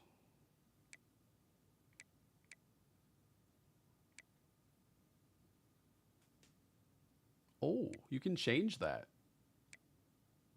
Just if you have divisions. I see. Are you able to like create rivalries here in this game? I have not really done the custom conference thing, and I usually just sim past this because like as soon as the page pops up, there's always so many comments like take the Pac-12 back to what it was, do this, do that. I'm like I'm already gone, man. Check every conference rule. Definitely the SEC because they got screwed up. But I don't know why they're not playing more division or conference games. So there is no guarantee that we would play UNC in year 1. It sure would be like a good story if we did.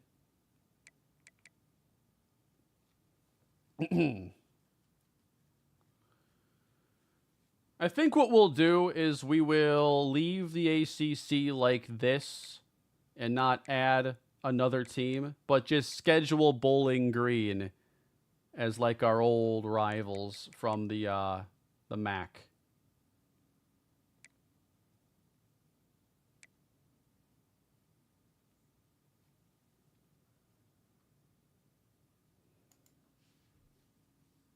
Rebuild the Pac-12 to what they do now.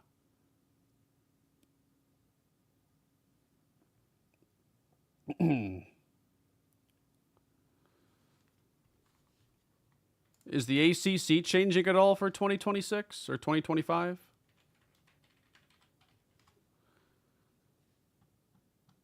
I think Boise State getting a bump up is kind of exciting, and it feels long overdue because their peak was like 20 years ago. Is it really that long ago? Jared Zabransky. Is that his name? Cover of NCAA 08?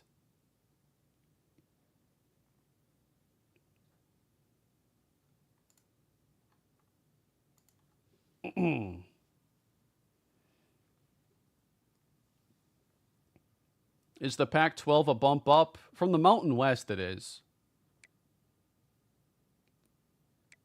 I mean, just in terms of prestige, if there even is such a thing now in the Pac-2. What I think they should have done, though, is just, like, kept the conference championship. Just guarantee Oregon State and Washington State would have a conference championship game.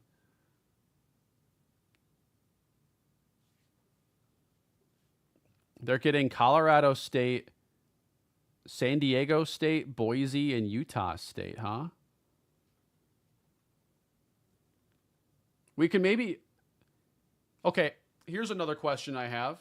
If I give them more teams and I give them a conference championship, do they receive an auto bid?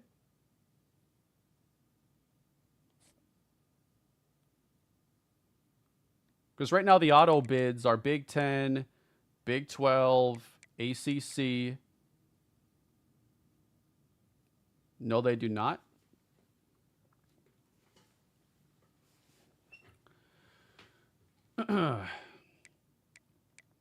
Because I don't mind kind of getting the Pac-12 to where it is now or where it's about to be.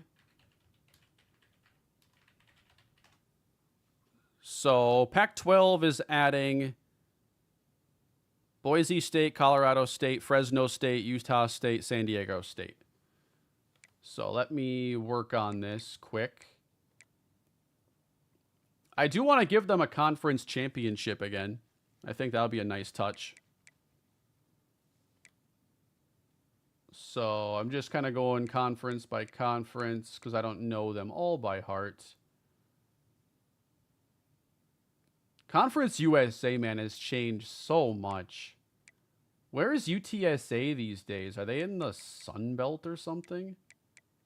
Where are they? Is it the... Oh, yeah. I always forget this one exists. AAC. The American Conference. I think they should rebrand because I don't remember them.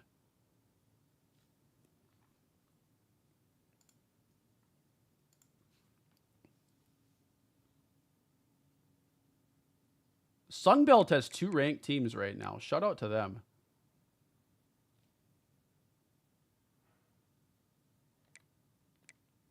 All right, so Boise State, that's a big one. Going to the new pack. Fresno State to the pack. Here's to the Big Ten adventure. Be interesting to see how this stacked backfield depth chart falls. Much love, Kane. We're actually moving to the ACC. I appreciate the super chat. I put up a poll. 58% of people wanted to see us go to the ACC. And then David Ogbonna transferred away and chose an ACC team. So I feel like I'm satisfying the majority by going ACC over Big Ten. Even if I'm a little disappointed that more didn't see it my way. That's okay. Because we have, the Syracuse thing will be a new fun thing. David Ogbonna at UNC. And I can always, if we make it back to the playoff, Big Ten's going to be there. At least 1 or 2 teams, right? Utah State, San Diego State. So y'all are coming with.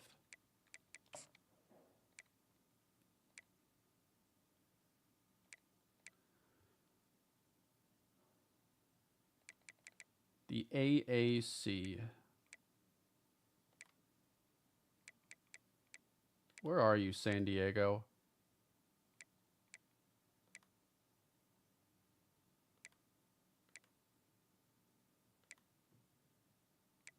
There you are. They're really just plucking everything from the Mountain West, aren't they?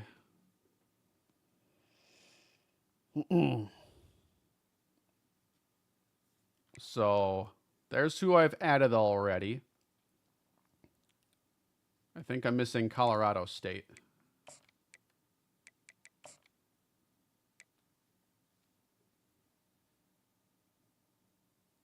All right, so that's the current pack 7, right? The 7 pack.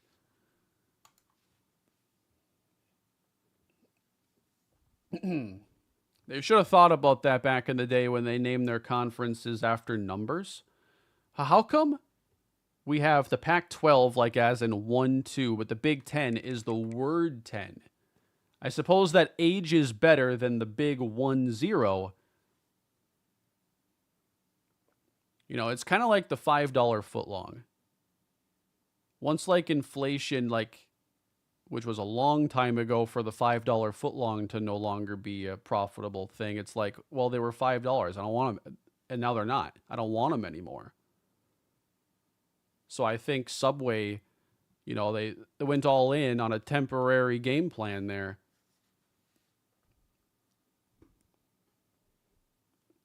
I think about that every now and then.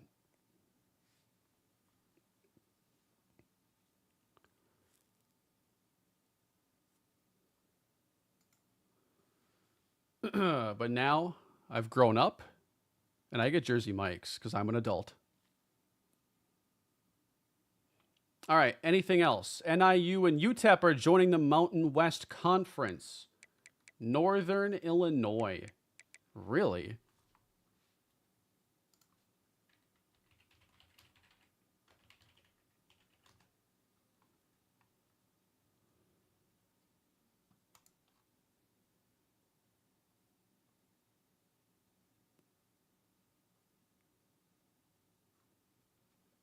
Google's AI like recap tool is complete garbage. F tier.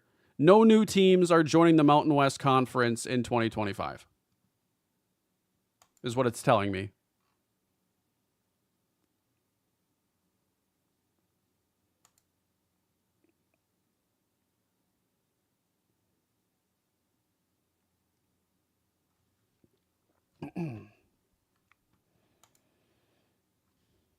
Northern Illinois is a football only.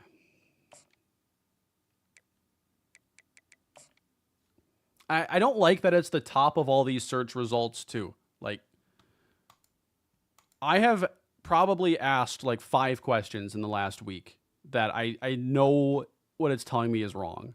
It's 2026. Okay, maybe the AI is right. You know? You know what? The AI, I changed it to 2026. The Mountain West will welcome Northern Illinois as a football only, and then UC Davis and Grand Canyon University as non-football members in 26. All right.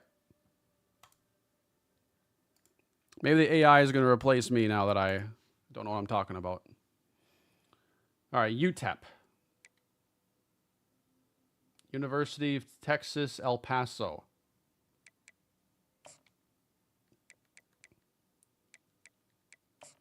Are we set up? Grand Canyon University sounds like a created team in like a new college basketball game. Grand Canyon University. That's a cool name. Texas State Pac. Texas State's going to the Pac-12?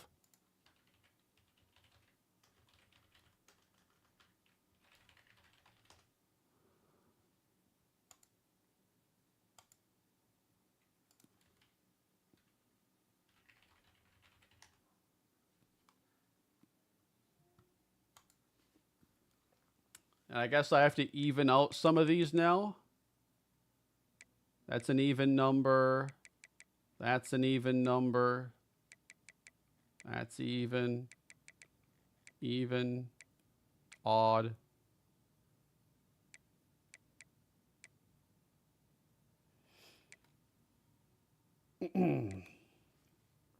That one's even. That one's odd. That one's odd. Even. Even. So no matter what, at least one is going to be odd.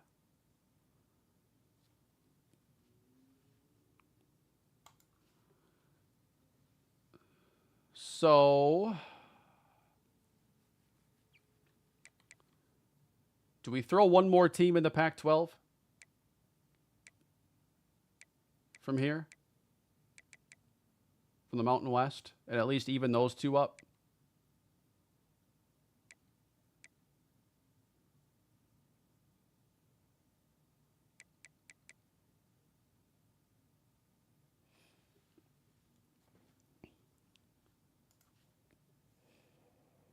Look up what an NFL GM makes, and it says 49,000. That might be what a scout makes. Might be. If you haven't already done so, please leave a like on the stream, which this page just kind of paused on me. I need to refresh that. Make sure stream isn't crashing out at all. Good. Sorry, this page where I like my control center for the stream. The last handful of streams I've done, eventually it just like stops updating and my control. All right.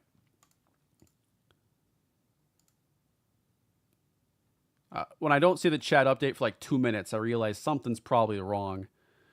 I'd make sure that each conference isn't playing only 4 conference games when moving some of these conferences around. The default is 4. Yeah, I'm going to make sure that it's better.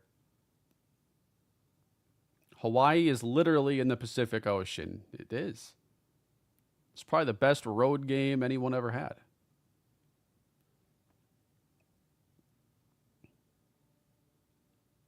You need 8 to be an FBS conference.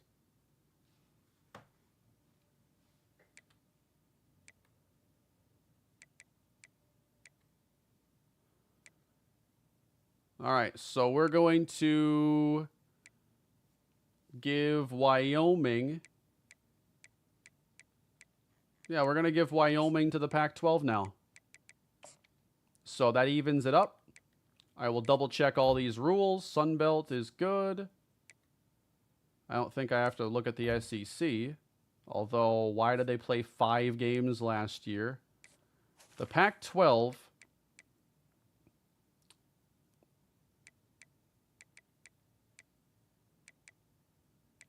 $7 at Allegiant Stadium. That's a good choice. That would be an everybody plays everybody situation.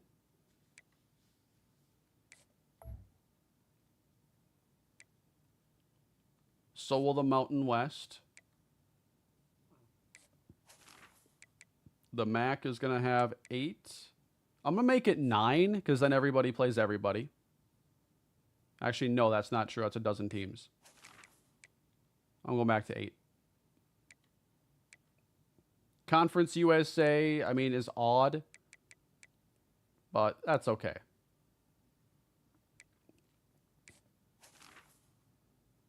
Rose Bowl location? Yeah, I guess that would make some sense. Well, although it's like the new pack. Don't forget Ohio State to the MAC.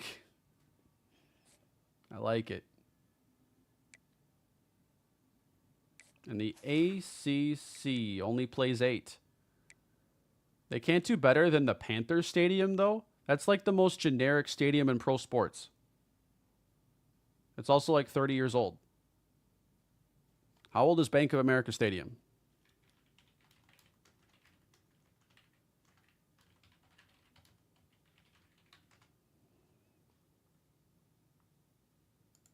They've renovated it like 5 times, but it's never going to be new again. Broke ground, opened 96. It turns 30 next year.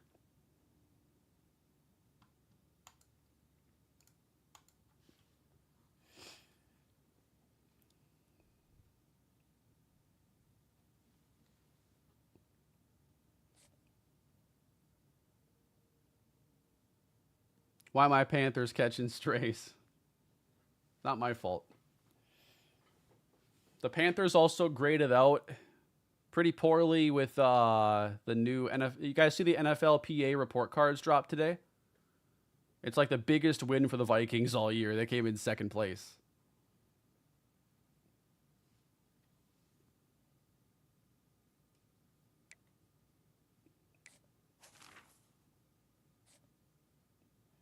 Canales graded well. Yeah, most of the head coaches grade at least as a B. But, like, if you sort the report cards by the lowest graded head coaches, I think it shows, like, the new hires as a C grade.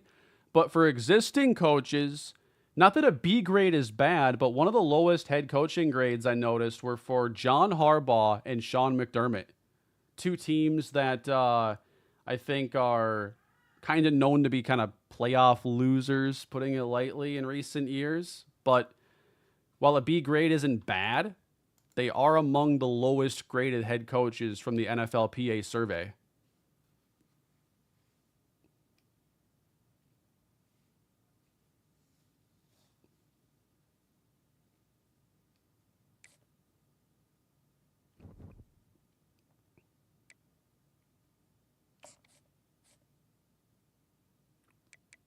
And if you're wondering what I'm talking about, the NFLPA started doing report cards, I think a couple years ago. It's like anonymous surveys, and they grade their teams on a variety of factors, like how well the team supports their family, how good the team cafeteria is, the locker room, head coach, ownership. There's like 10 different things. And I think it's done to help players, make decisions ahead of free agency and to kind of put teams that are struggling in certain areas on notice and, try to make them push themselves to not be as bad the following year. I like it because I'm a Viking fan and the Vikings have like A grades in almost every category.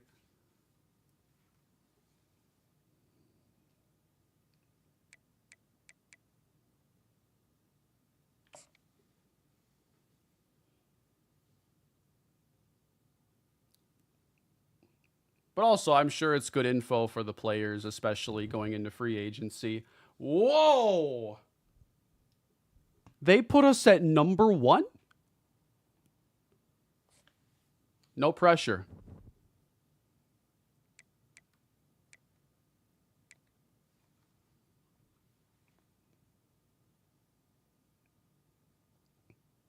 So, how do we justify that?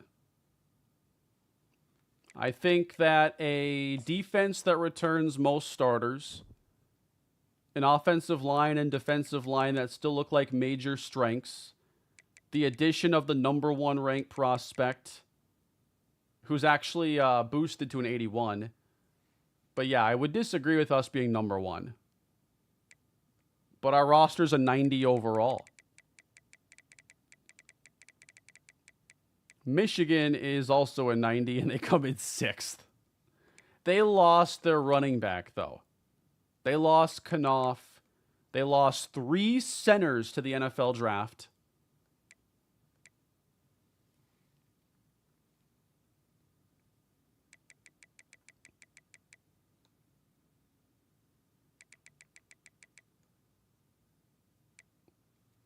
And now let's make sure David Ogbonna is their top-rated quarterback. Truen isn't starting. Did he really get leapfrogged?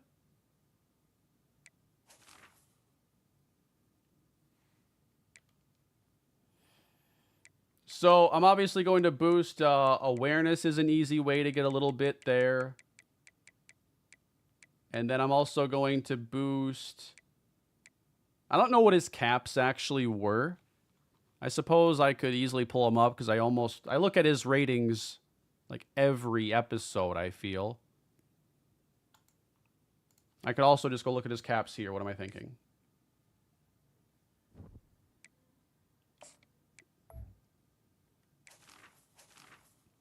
His throw power can get better, so I will make his throw power better and his accuracy better. Well, it's pretty simple. I'll give him +1 throw power.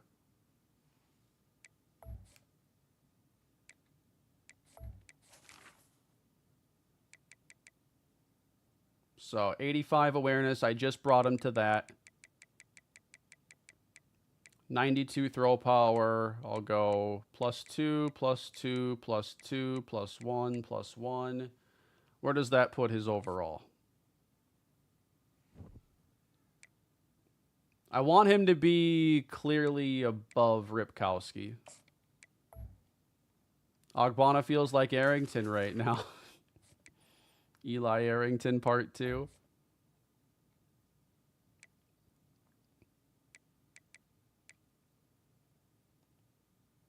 I'll just probably do a point of awareness until he's above him.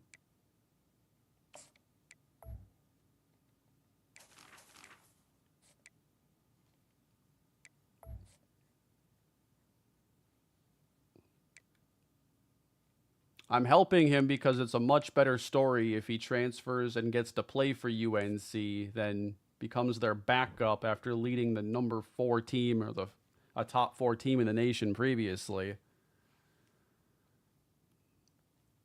So there, Ogbonna to UNC. And I'm very curious about our first year schedule in the conference. Because, man, it really needs... It needs him. But with 18 teams, I think that it's more likely that we don't face UNC than we do.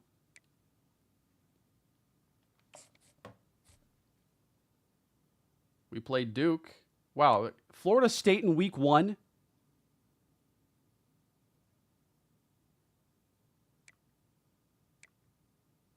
Weird schedule, guys. Cal. USC. I don't think that's going to happen. Virginia. Stanford. Wake. Virginia Tech. BC. So this schedule kind of sucks.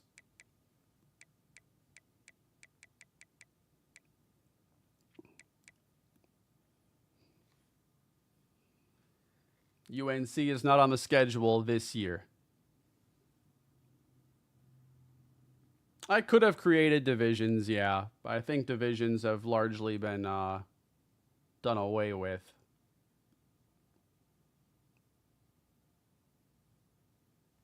I don't think regenerating it does anything to the conference games. It just does something to the non-conference games.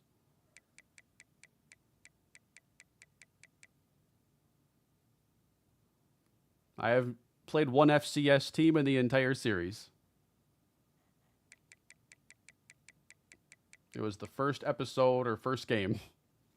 I missed a lot. Did Enrique Trejo go pro? He did. Trejo went in the 3rd round of the draft, and we also saw that Ogbonna left, so Elway is penciled in as the starter.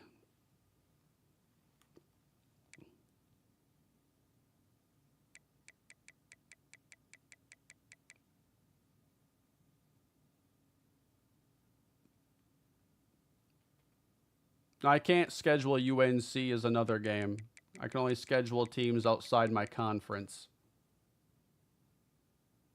I think we will play Bowling Green this year, but I think our first game is going to be an easier game as Florida State is our next opponent. Like one game to like settle in with Ray Elway and figure things out that way.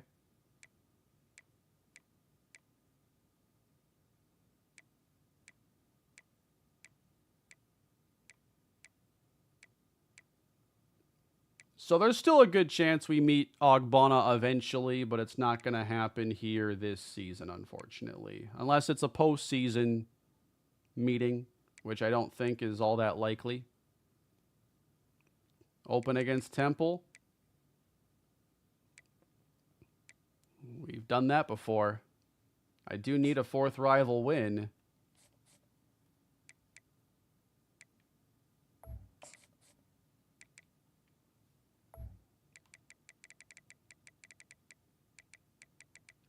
And they're the only team I can try to get it against.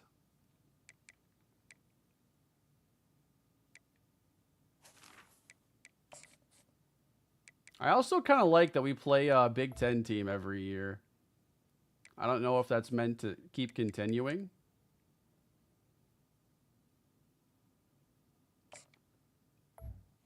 I might go with a little bit easier team here after the FSU games so we can have a couple games to kind of get settled in.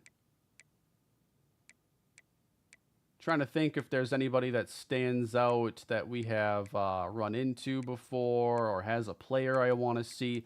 We didn't even get Syracuse on the schedule, man. No Syracuse and no UNC. I do want to play Army this year, but they're not available, it looks like, this week.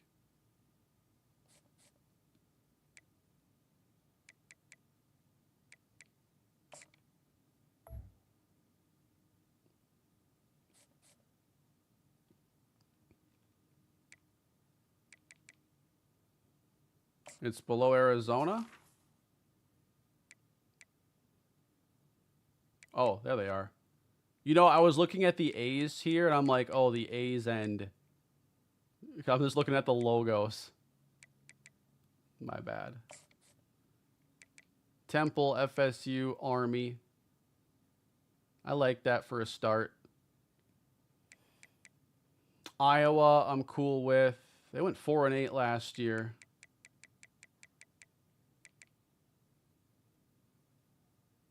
How many home games are we locked into? 1, 2, 3 conference home games, which means we have to go on the road 5 times in conference. So our out-of-conference games are going to be largely at home. Keep Iowa because you had to battle them for the #1 recruit. Is that true? Yeah, Iowa was in that battle, weren't they? Appreciate the membership there, Fantasy Hawkeye. I know you're not biased in that.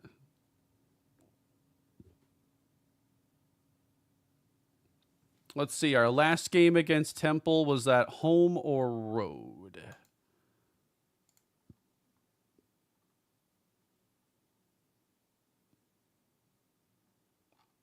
I'd have to see our schedule too. Was it road? All right, so that can be home. Maybe we go at Iowa. We can't host the Big Ten team until we can beat one, right?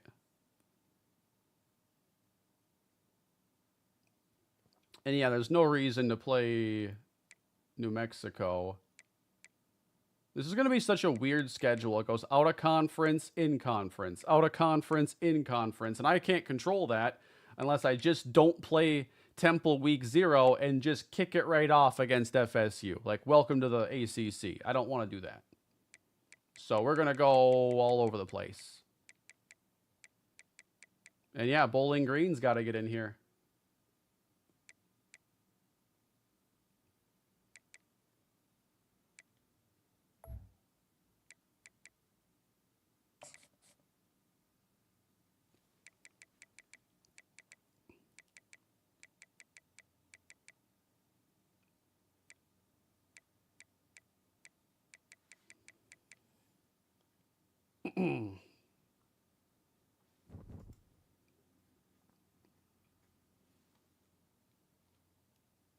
I don't know that we have to continue the Michigan thing like right away this year, especially with like Knopf graduating.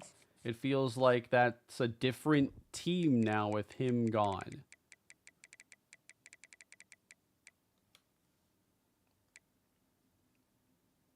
They're also going to play a different quarterback this year, it appears. Timothy Anthrop is a 5-star quarterback. And he must have just developed like out of nowhere because he's been at Michigan. But now he is 5 overall higher than Truin. Different quarterback, different running back. And they beat us twice. Like, we didn't earn a rematch by losing twice and losing worse the second time.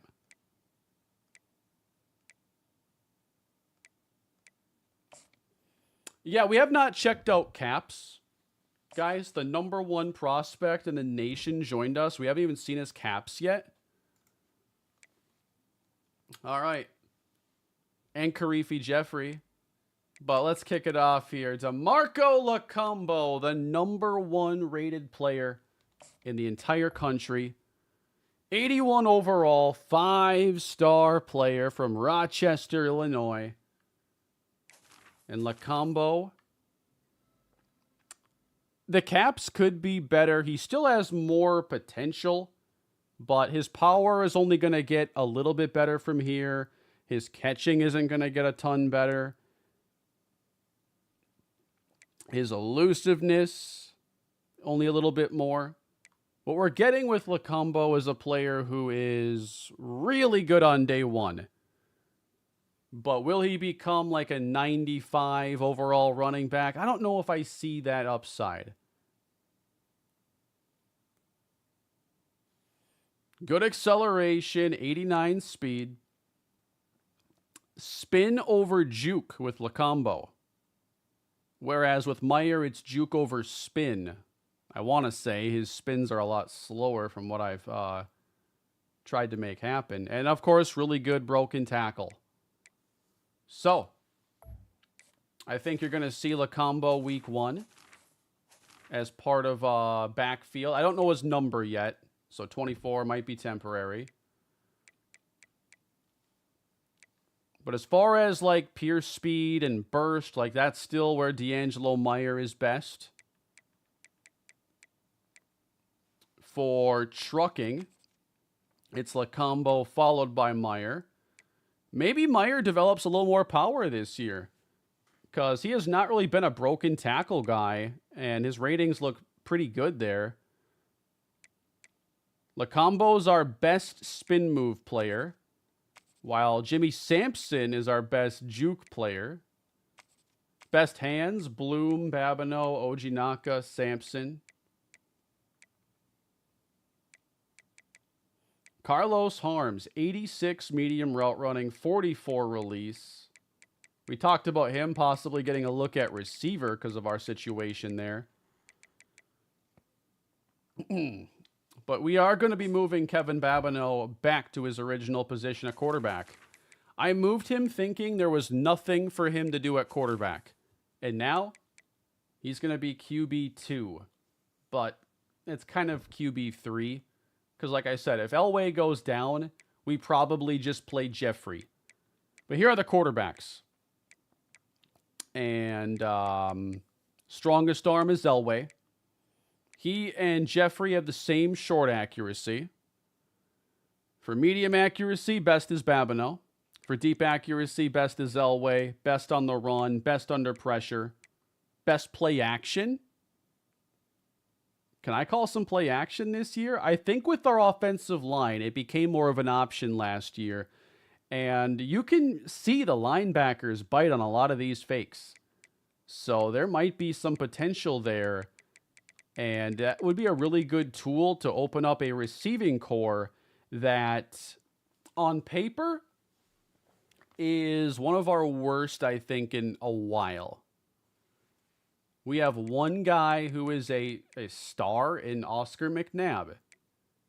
And nobody else that is on that level. I worry about us separating downfield because of our medium and deep route runnings. We have good release across this team. So getting off the line won't be much of an issue, and then the short routes are good. And our passing game, I don't anticipate changing. What we did last year is what we're going to do this year. But maybe less quarterback run game. Maybe not completely gone, but maybe less designed. If we were to do the quarterback running game, that's where Babineau was a good fit. But Karifi Jeffrey, does he become the new quarterback of this team's future, and what are his caps? Jeffrey has impact development, and his caps are harsh on the accuracy. However, I think he is still a starting caliber quarterback with an above average-ish ceiling. And he is a left-handed quarterback. Yeah, he is a lefty. So the bands have to get swapped.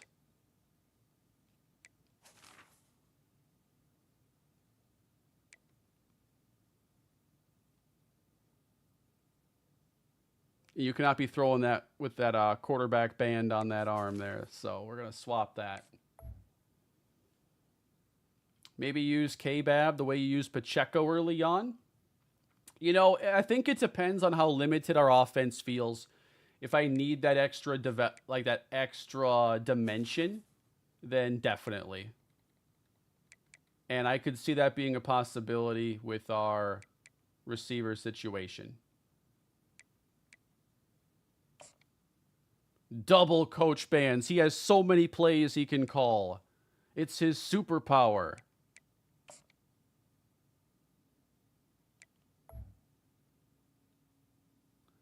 Dude, the taped cleats gotta go.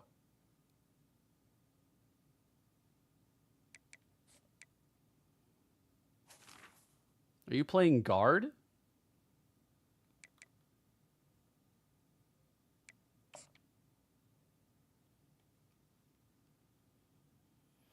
I actually like those cleats a lot.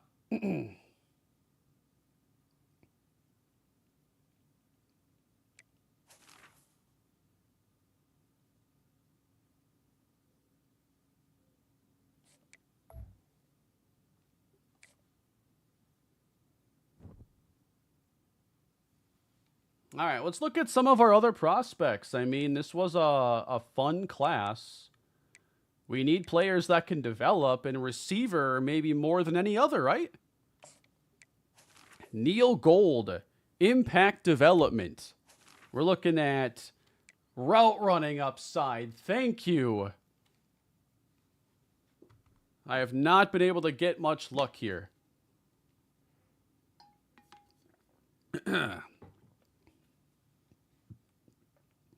Probably change the whole jersey style, though. I want to be able to read the number. But I am happy to see that Neil Gold has upside where I need him to have upside.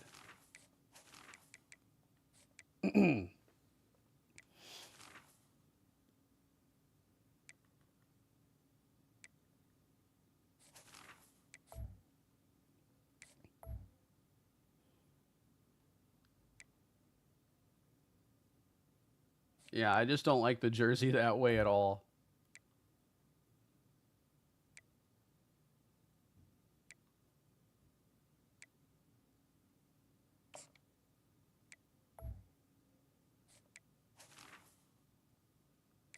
Also, I want a little bit longer pants.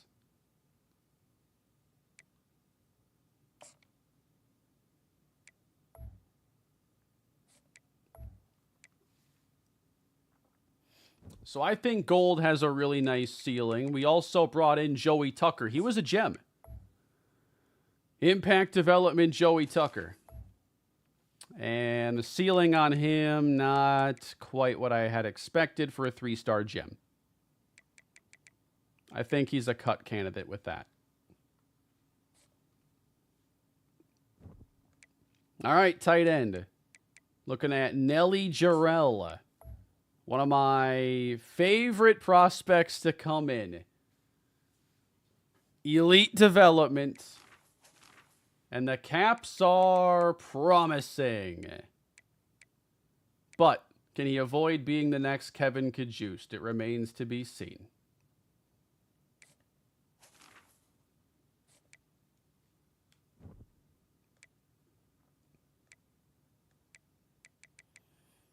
Terrence Surratt. 3-star, star, center. Good pass blocking upside. Not the best caps, but the pass blocking one is in a really good spot. We got Addison Rhodes. Impact 3-star.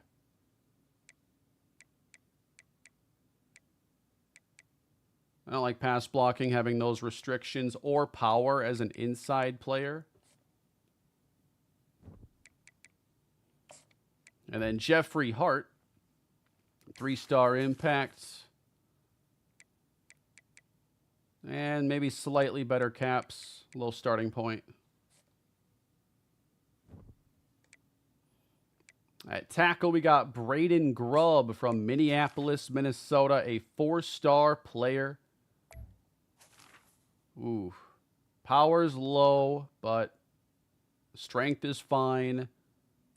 Pass blocking upside, though, very good. But finesse players could give him some trouble.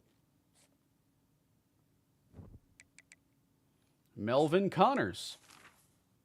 He's a 4-star impact player. Connors has a decent pass blocking ceiling. Yeah, I think he'll be a solid player. Another power over finesse guy. Kind of fits what we've been building up, though. Rashawn Hayden. This is a big one. Best edge rusher we added. Ooh. Power move doesn't have a bad cap. And finesse move doesn't either. Looks worse than it is. Still high upside pass rusher. D tackle now, Eric Sharp. 3-star normal. And probably a cut candidate here. Depth player only. Jeff Marciano was a late addition. Normal dev 3-star. Probably also a cut candidate.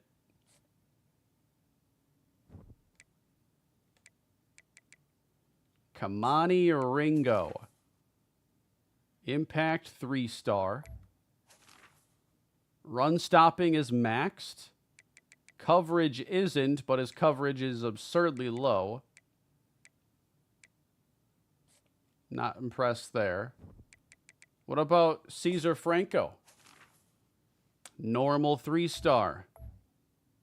So probably not going to make it. Better in coverage, though. They're going to have to really develop well to stick. Cornerback Dennis Hollis. 3-star impact. Cap's not necessarily on his side. Alani Cheeseman. The Cheese Man as a 4-star. Run support on the low end, but it's already like decent tackling. You know, coverage. Will it get high enough? I don't know about that. Maybe a borderline starter. Low 80s. Maybe like a 1 or 2 year starter, potentially. So, you know, last year we had some players with more sky-high ceilings, and I don't think that we necessarily got that this year. Quarterman, he only went up by like 3 overall points. So despite the elite dev, he did not actually get there, like get a lot of development in 1 year.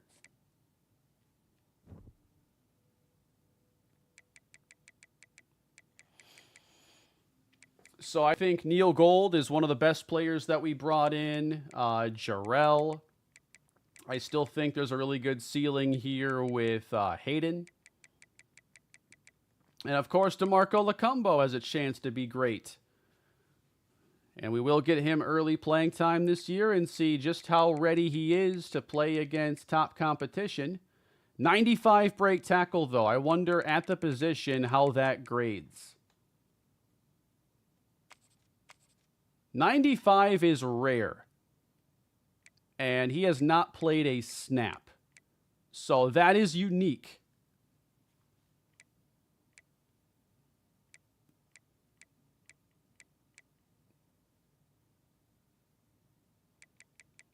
And if he's to have the type of career we want him to have, then that has to show up every week as a game-changing ability. And not to mention he has head first for improved truck moves. Workhorse protects from wear and tear. Downhill break tackles at max speed. Balance, protection from hit sticks. And armbar, improved stiff arms. So the abilities give us a ton to work with. Like, those abilities are awesome. All of them. So good.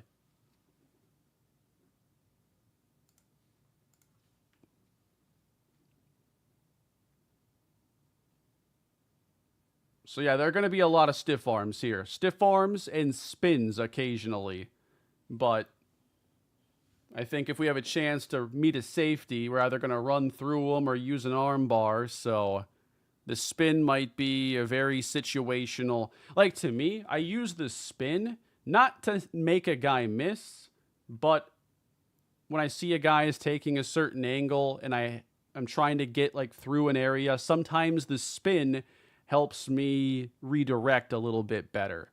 So I usually use spins earlier in the play than I would a stiff arm.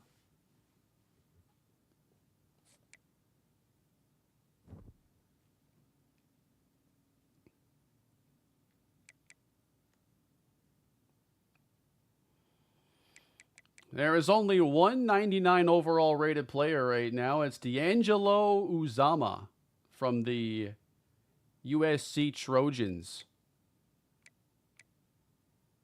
We are going to face a couple of the best players this year. Wow, one of the best running backs is at South Alabama. Georgia Tech has the best quarterback.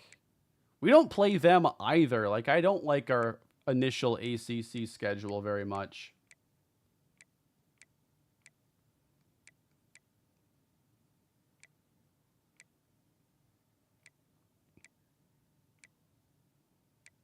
That's the top receiver at Toledo.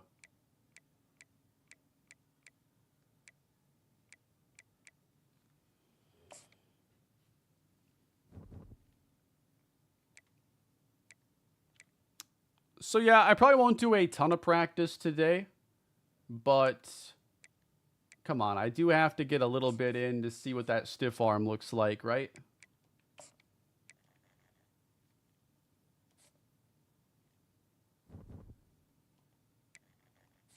That bug still exists where, like, it doesn't even show up that you can go in practice mode.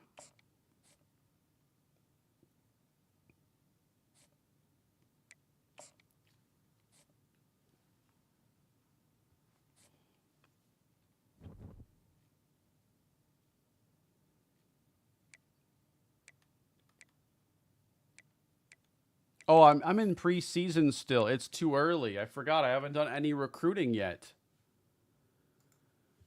Okay.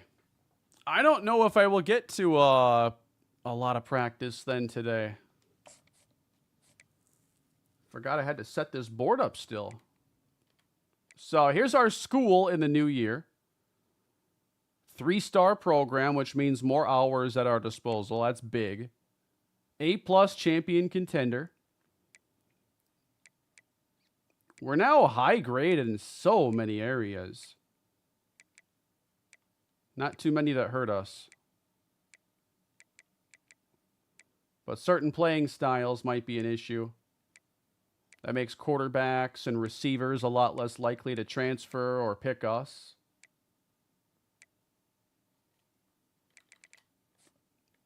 All right, let's check out the board then. Definitely need to look at receiver this year, so that's like already a fun place to begin. But let's see. How many 5-star players like us now? There are some. Wow. Including one of the top receivers. Ben Van Roten. Alex Melvin. Jaron Missouri, who's from Texas.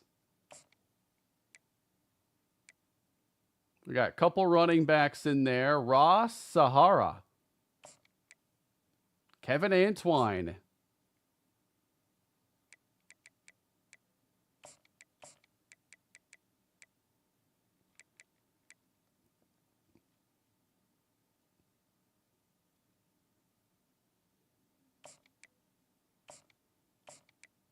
So we'll start with these players that have us high on their board.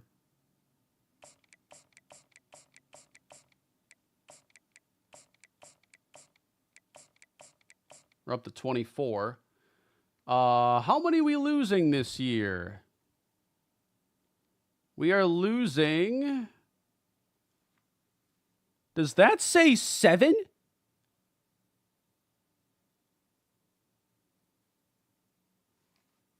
I have 7 seniors. 3 linemen.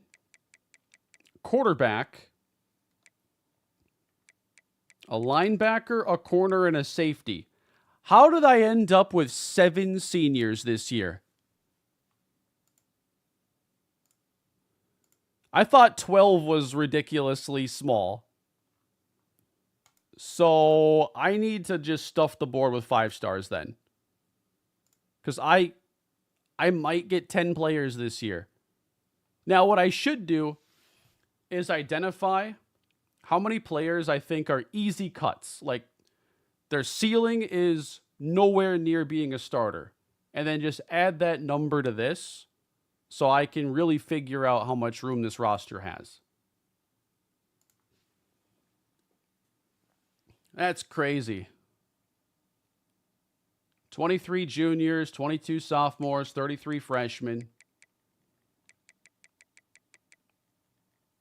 But yeah, there are some cuttable freshmen, so I'd say there's at least 10 to 12 players a room. I did want to see quick just like the roster view this way. So seniors at the top. You know, players who could go pro early too, like Leon Edmond. But we have not seen the juniors do it often.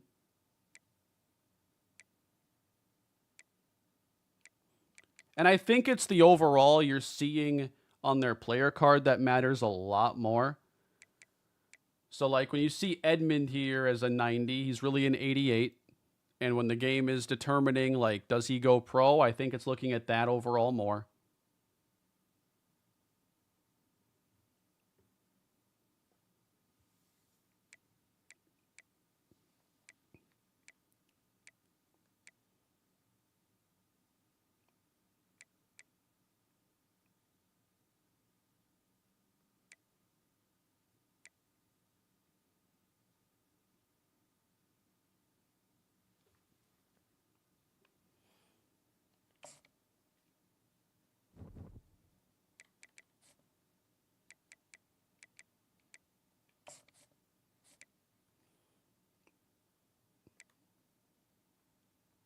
So get me back to the 5 stars.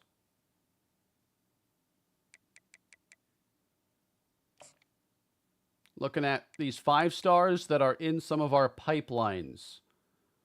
So I have been trying to add like 1 quarterback per year. So I probably will look. And we also just need more depth there. We do need just a couple more quarterbacks on roster, but it doesn't have to be something I search for immediately. We know we have Jeffrey, and unless our pro potential changes, his deal breaker shouldn't be a concern. They're only 32 5 stars. That's pretty light, it sounds like.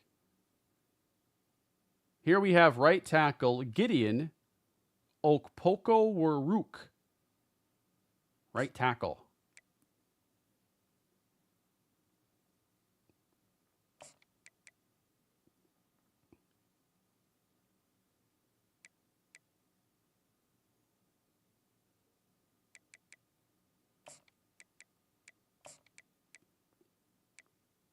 Always 32 5 stars to emulate the 32 first-round picks. Okay. Interesting. I kind of like that scale. How many 4s are there then? I mean, too many to scroll. There's a couple hundred. I can just sort from this menu here. It is 300 4 stars.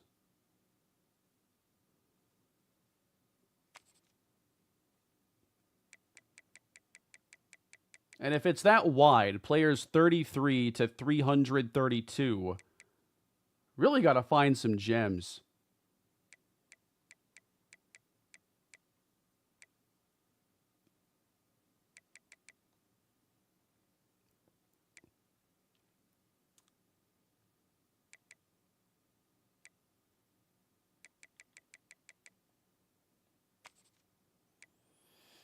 Dan Calcaterra, athlete. I like adding athletes at receiver for sure.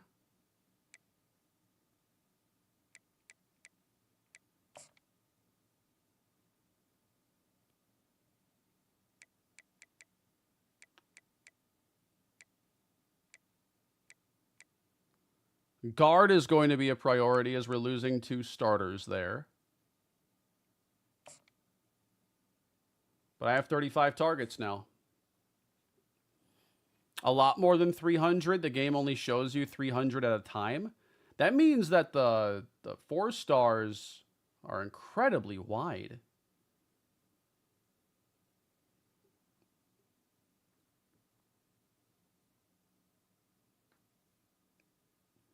Go to 3 stars and look what rank is the top guy. That's true. That's a good point. So the best 3-star is 473. So we're more so looking at closer to 440 four-star players. So there's got to be wide gaps in talent there. Really got to scout and pick our spots wisely.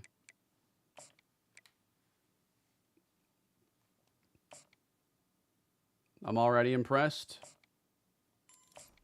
And a gem. Ben Van Roten. Our first target has been found. Wow. Alex Melvin.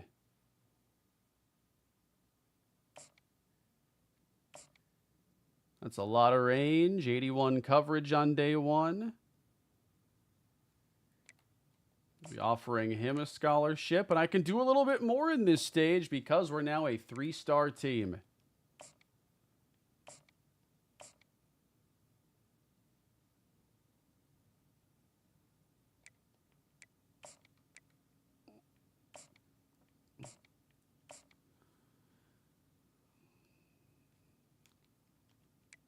Let's see, Kevin Antwine.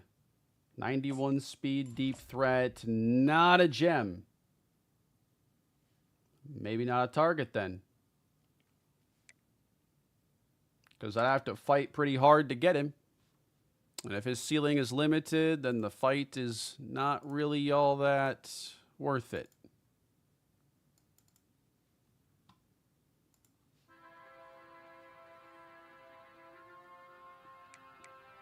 Oh yeah, platinum play action shield there. I think separating these players, I got to look more at abilities to really see who has some skills that differentiate them. Yeah, that's really good pass protection too for Jaron, Missouri.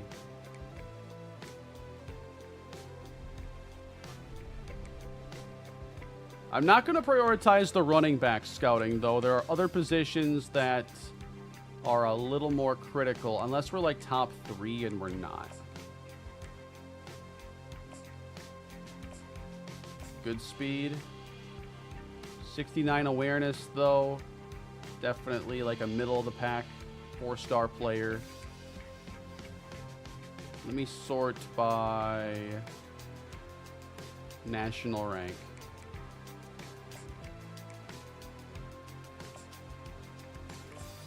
Oh, yeah. 87 finesse, gem, Timmy Tompkins. I'm also skipping quarterback this round.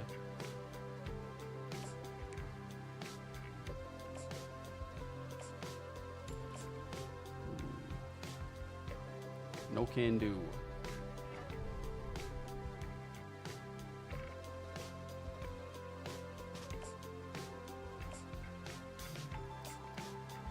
'95 speed gem. 5-star gems. Found 3 so far.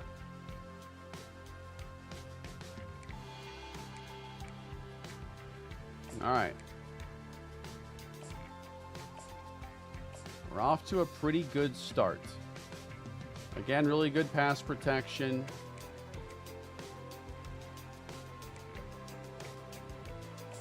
Damon Landers. No coverage ability, though. So we'll see if we prioritize that skill set.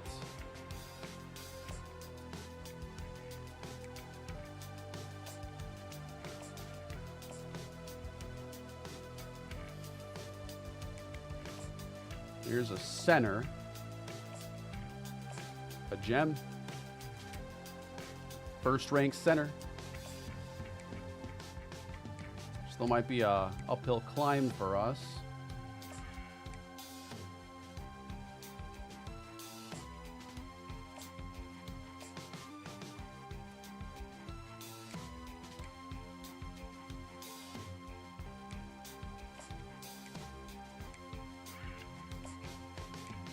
Boise, Idaho, Jeffrey Wire, and we're his number 2 program. And he's a gem 4-star, 61st ranked player. This is a lot of highly ranked gems. I'm going to skip another tackle for now. We've scouted a lot of tackles already. Run stopper. Seems like a safety. 77 zone. Kind of intriguing. James Trahan. Yeah, I'll offer a scholarship. We're his second team. Imagine Sam Darnold going back to the Jets. I don't think they'll revisit that.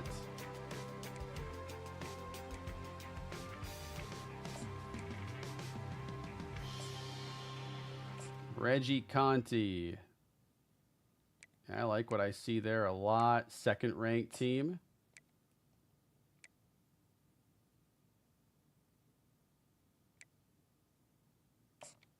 Let's see, a hybrid safety. Really good speed. 70 tackling. Jermaine Toon. I'll offer to him.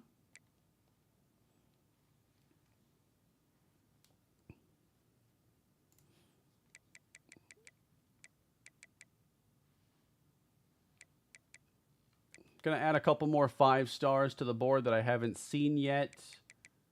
I want to expand my options there. Not going to try for the top-ranked team or the top-ranked player. Not in our pipeline. No interest.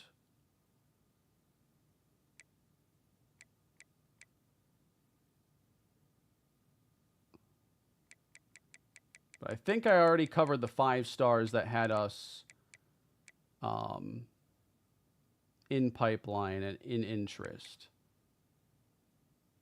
So I might have to go a little bit off the board with a couple of these.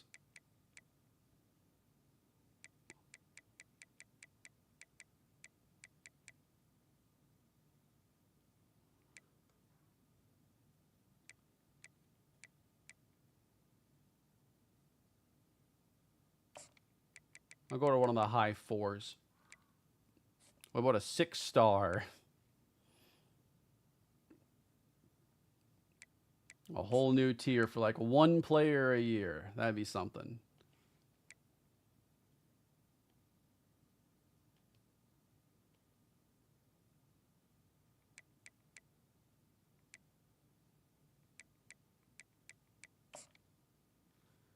All right, DeMarco Austin, another star with 94 day 1 strength, 92 hit power. Now there is a game wrecker.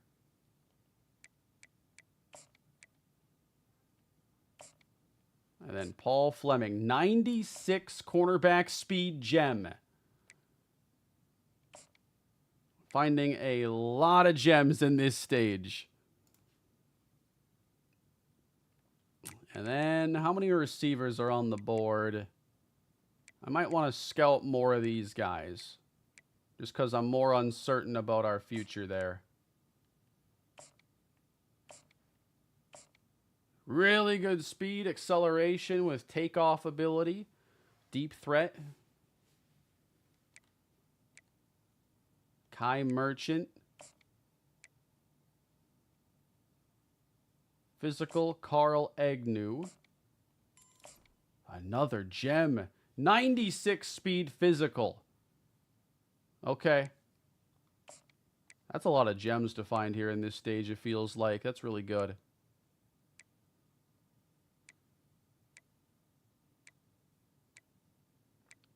Any positions need more love?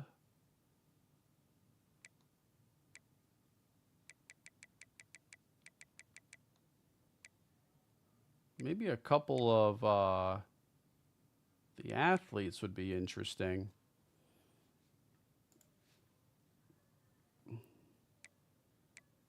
Kicker and punter, if I want to address that for depth, it won't be until later. I'm not going to build my initial board with any kickers and punters. But getting a kicker at least would be a good idea. I'm okay waiting until the last minute for a punter. But when roster spots are at a premium and we have a small graduating class, you know, it'll still be like a maybe last minute type deal.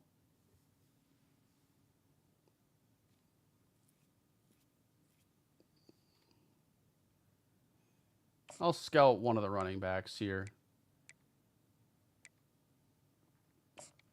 97 speed, Keenan Cleveland, a gem. Let's throw our hat in the ring. Man.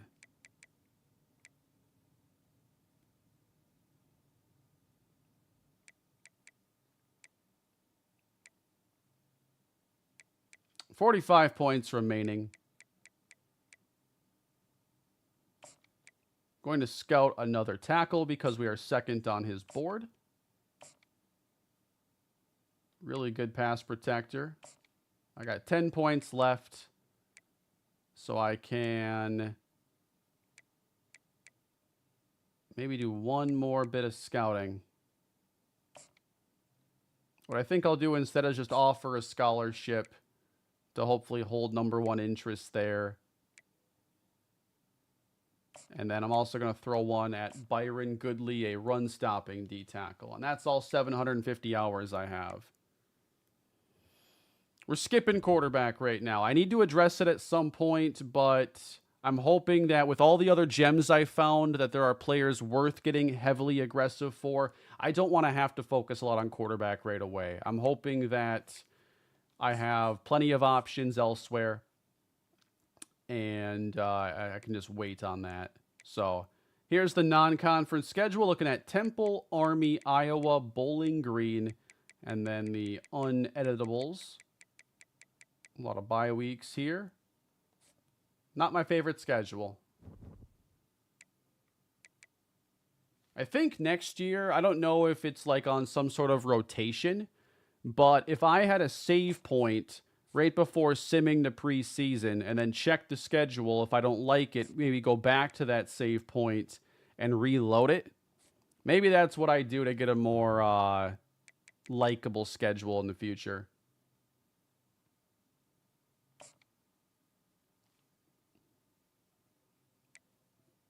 Because I'd like to play Syracuse. I'd like to play Ogbonna again. Unfortunately, neither is happening this year. Not even getting Georgia Tech again.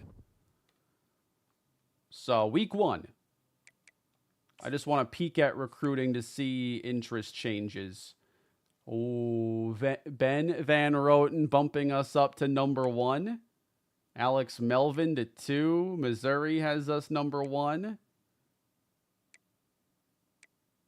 Oh, man. Keenan Cleveland, another 5-star running back, putting us up that high. Hey, we're playing with the big boys now, and we're going to have a chance to recruit some players that'll make us very competitive for that. Wow.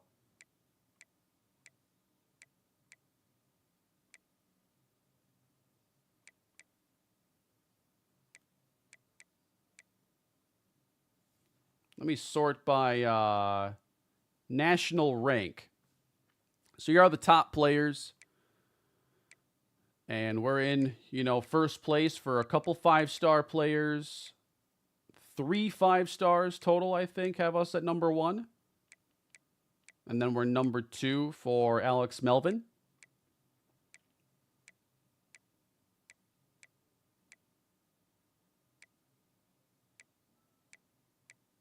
I think that's a pretty good starting point then.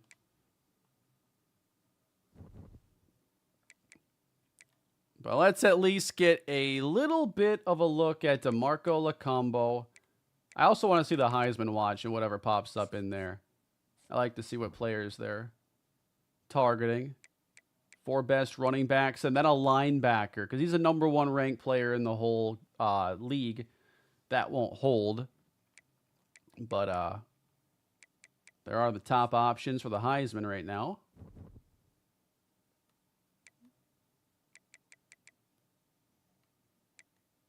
And let's get to see a first look at DeMarco Lacombo. I don't know his, what do we think for a number on Lacombo?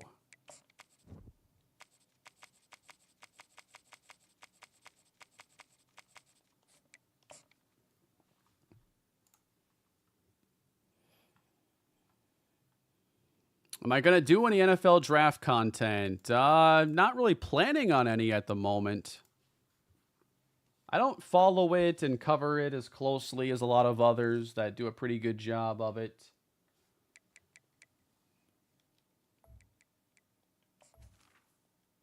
$24 is good. I mean, 24 is a great number for running back.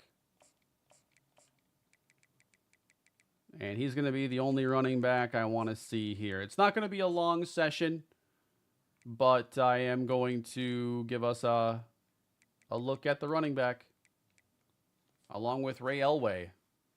And I might as well make sure our receiver depth chart has the right guys as well. So McNabb, and then Grimm, Gold, Blade. Who do I want to focus on more? Because I think Gold has the upside. Grimm is higher rated. He is better with his route running across the board. Yeah, he's a better player. But Gold is going to pass him eventually.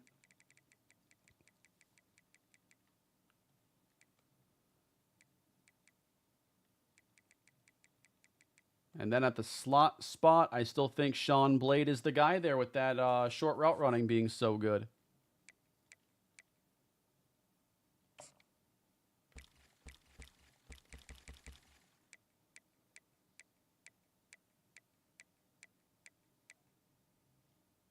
All right.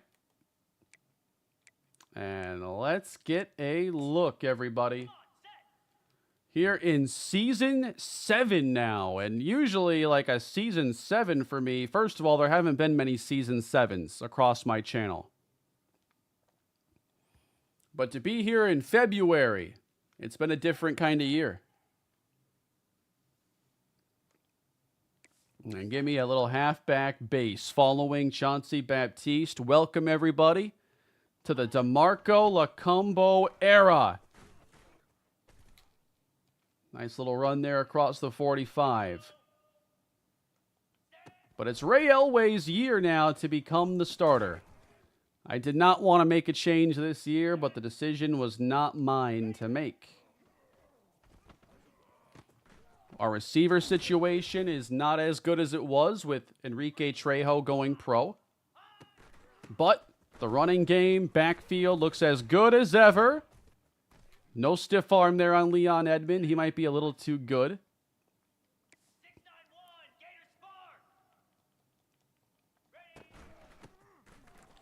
The acceleration feels really good. You know, it doesn't have the best top-end speed, but 92 acceleration will be able to, you know, get him into the open field. And behind this line, I mean, he doesn't have to be faster than the DBs if he has platinum armbar. 95 break tackle, one of the highest in the entire Dynasty.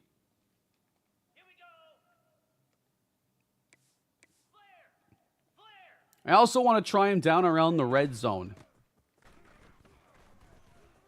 See, he can still get around some guys.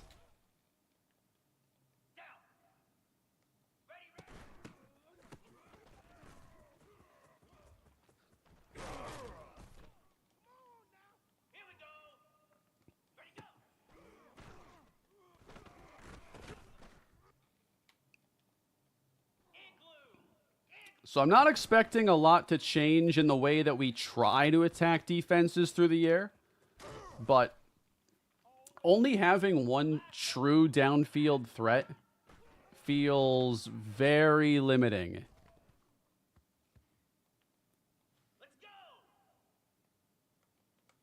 Let me flip this.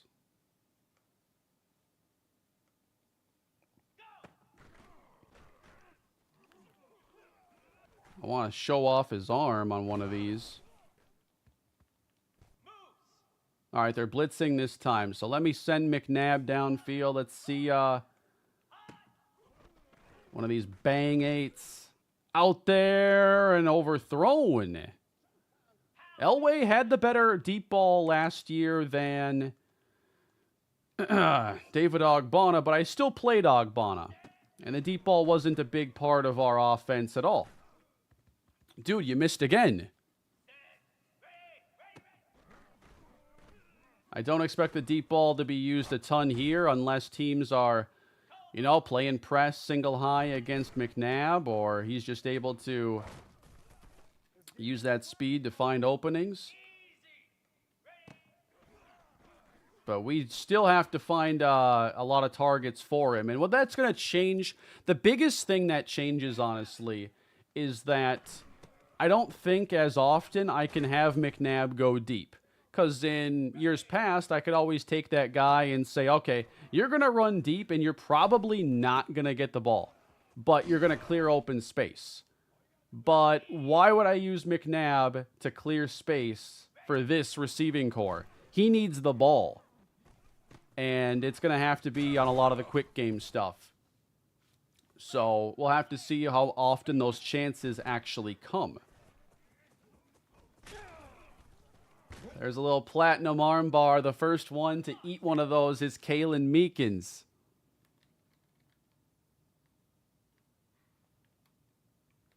Yeah, when we see a DB, we are running through them.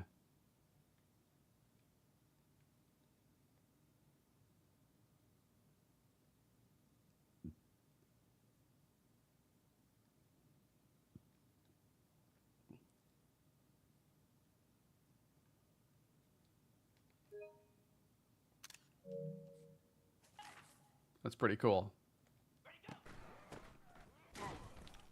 Getting chased down there is not. What have I missed? You know, quite a bit happened. I mean, we're toward the end of the offseason. Oh, come on. The offseason went pretty well, but we have lost a couple players we did not want to lose. We ended up seeing David Ogbonna choose to transfer. He went to UNC in the ACC. But we also saw Enrique Trejo decide to go pro early. And because he was projected as a third-round pick, I did not convince him to stay. And so we lost both players.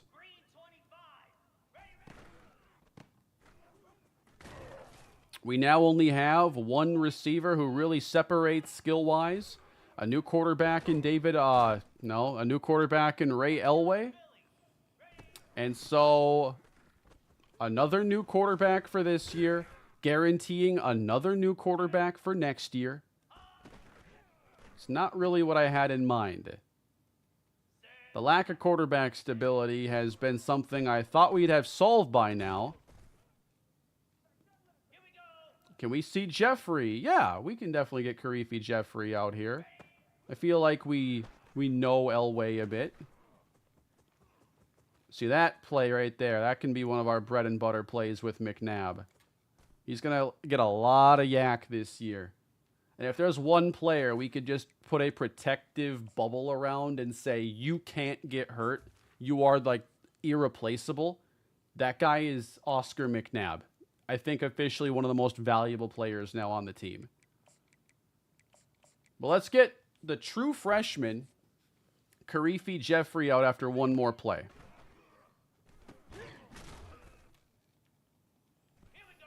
All right, Jeffrey, 4-star true freshman. He is a lefty. That caught me off guard there for a second. He's just not developed enough to be our best quarterback accuracy-wise this season. So the plan is for him to sit, be redshirted, while Kevin Babineau moves back to quarterback and becomes the QB2.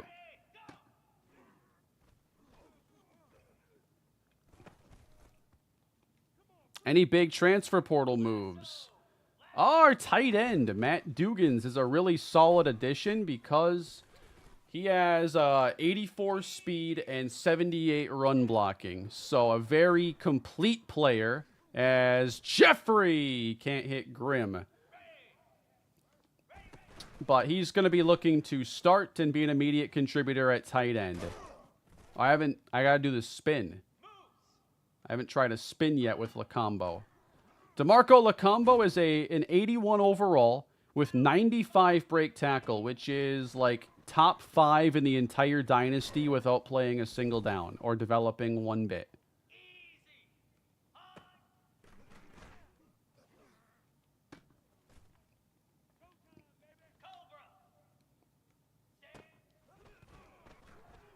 Here's a look at Jeffrey's mobility.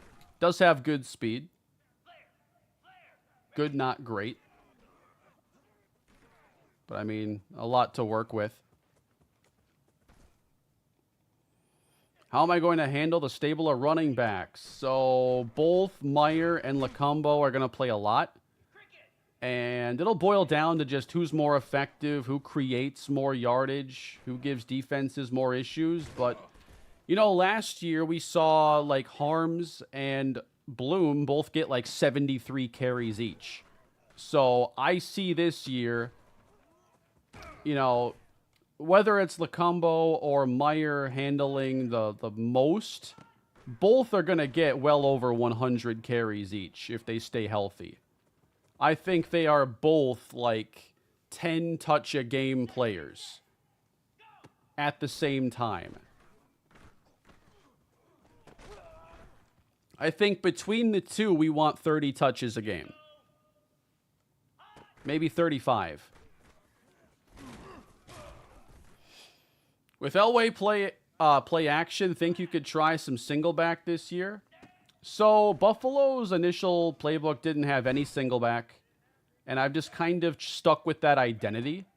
I'm not going to overhaul the playbook to go, you know, under center for a year. There's still some play action I can do out of pistol. I'm more likely to use more pistol than I am to expand the single back stuff. I'm especially not going to overhaul things for a one-year starter. But I should find ways to use his play action, yes. Meyer and Lacombo could be a Gibbs-Montgomery type duo. I absolutely agree, and that should be the expectation. That we get this true thunder and lightning approach. Both players can really hurt you. Meyer's a big play threat, whereas Lacombo can hammer it down your throat and short yardage and in the red zone. But how about this passing game? Our talent goes down. Our competition goes way up. We're looking at, asking this run game to probably do a lot this year. But against better competition, do we have a tougher time keeping all these leads? Do we end up trailing in a few more games and end up, we're down 9 in the fourth quarter and we have to throw?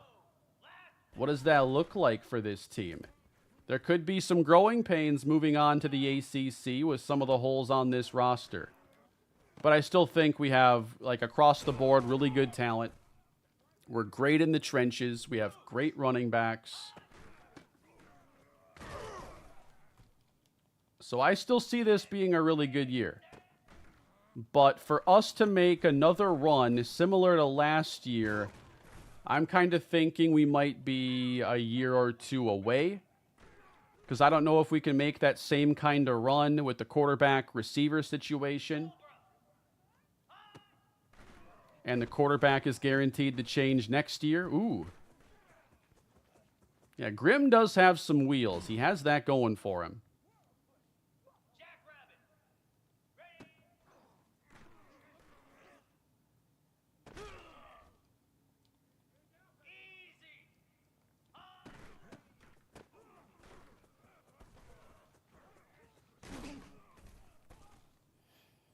You won 2 playoff games without passing for 100 yards anyway. Yeah, that's true. Is our defense as good as they were a year ago? Talent-wise, I don't see any reason why not. There are some things I like more about this defense. I think our secondary is better. We lose Lampman and Carruthers, but our development is probably going to have us playing Gammon and Hester a lot. And then we have a new starting safety. But I think that our secondary is better. Our pass rush is even potentially improved because the young edge rushers like Wheeler and Makovica got a lot of development.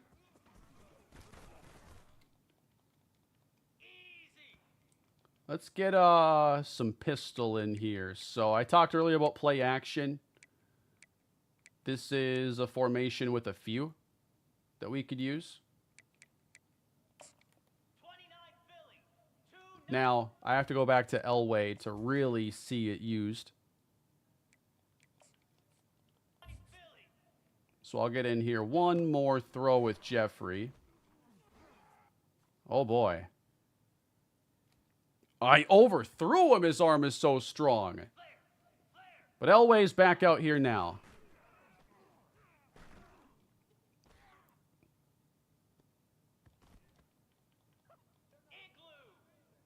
See, this is one of those plays where if we can suck those linebackers up into the fake, then we can clear open that dig route. They're not biting in this case, but I'm still hitting them.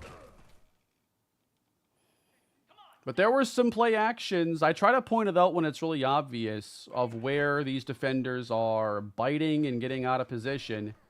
They're playing very disciplined right now.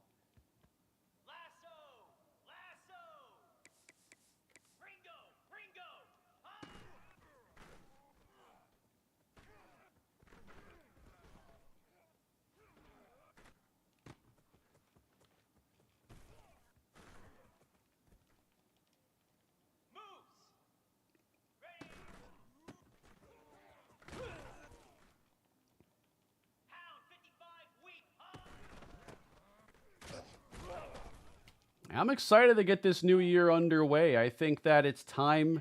It was time for the conference change, something new there. Have a chance at a more challenging schedule. Like what year, nice powerful run there by Lacombo.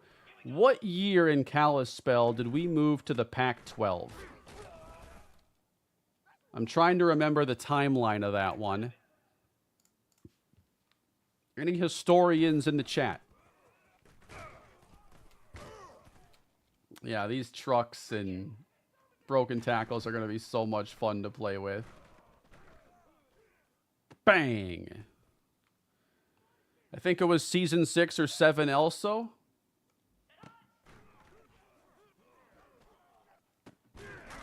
That must have been like around the same time we won that Rose Bowl.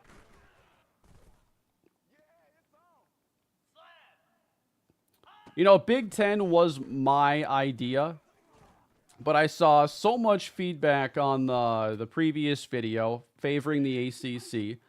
I put out a poll here in the stream where over 1,200 people voted. 58% chose ACC over 42 to Big Ten. And then we see that leaving the team, David Ogbonna chose to go to UNC. So I thought there was a lot favoring us just going to the ACC instead.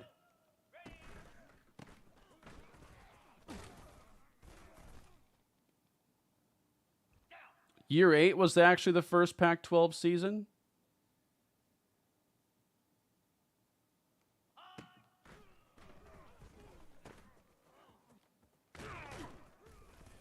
I know Kalispell got better faster, so I'm a little bit surprised that that timeline, us moving is a little bit faster in this series.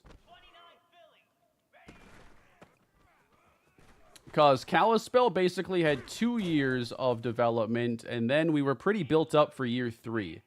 In this series, we were awful for 2 years, and then mid for year 3. And then we've been pretty good for 3 years since.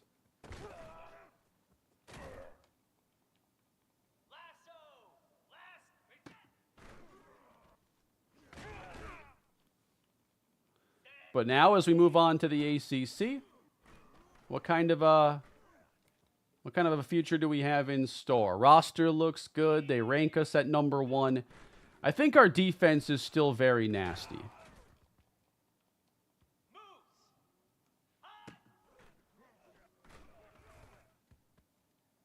Elway has missed a few more throws here than I would like to see.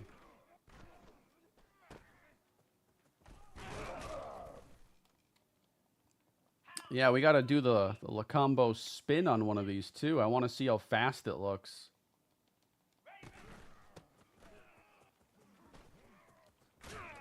Ah.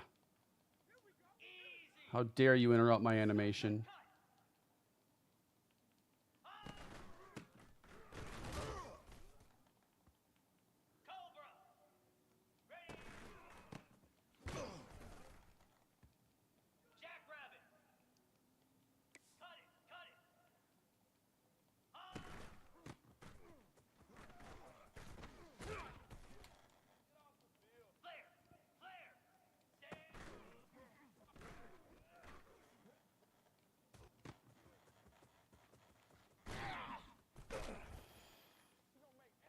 So last year we had both McNabb and Trejo go for around like 900-ish yards. What do we think happens this year? Ooh, Grim. Because I don't think we have two guys clear 800. But what do we do with McNabb? Could he possibly go for like 11, 1200?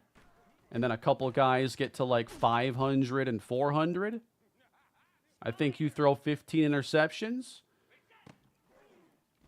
If I had to guess, I'd probably throw more than last year, playing a tougher schedule and having a worse receiving core. Can I do it back-to-back years? Because I had a good first year with Colson, and then things just kind of went off the rails by the end of his second year, and everybody was ready for us to move on. And then last year is like the best season I've had of quarterback play across the channel.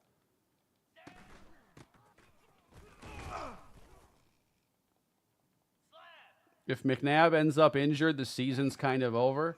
The passing game would be absolutely dire in that situation. I think that if that were to happen, like Sean Blade becomes the #1 because at least he has 95 short route running. I think Blade, there's a good chance he is second in receiving this year. Ooh, he fumbled it, but the spin feels really good.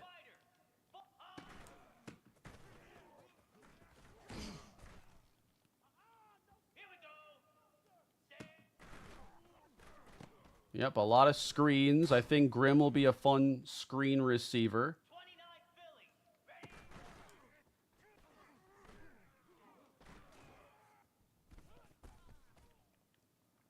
But is this team good enough, given the schedule and everything considered, to still be a heavy run team that just relies on that and just decides we're not going to throw it that much? We don't have to.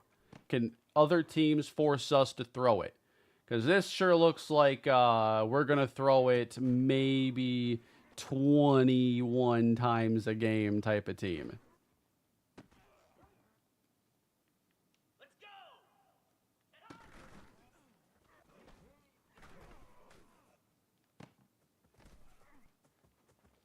Well, look at Dugan's going to the house. Sean Blade is one of my favorites. It's cool to have like a hyper specialized player. Like he's completely like backup tier at a variety of ratings, but then 95 short route running. He's just really good at one thing that's valuable. But that's all you need in football.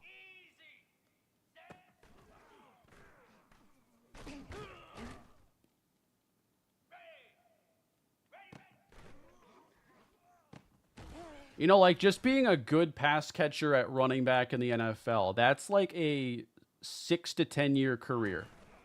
Look at guys like James White, J.D. McKissick, Theo Riddick, guys that carved out fairly long careers being good at one thing and one thing only.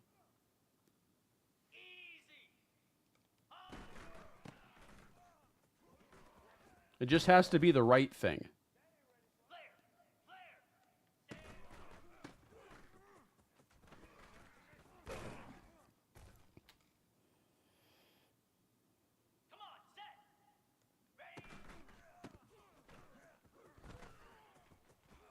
He still feels pretty fast because of that acceleration. Like getting to the edge is not that challenging.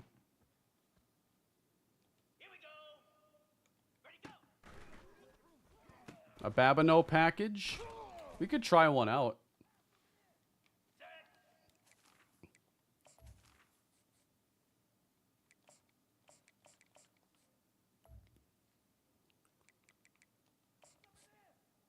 Will I have the best defense in the ACC? I really don't know. I think our D-line gives us a good chance at a very strong one.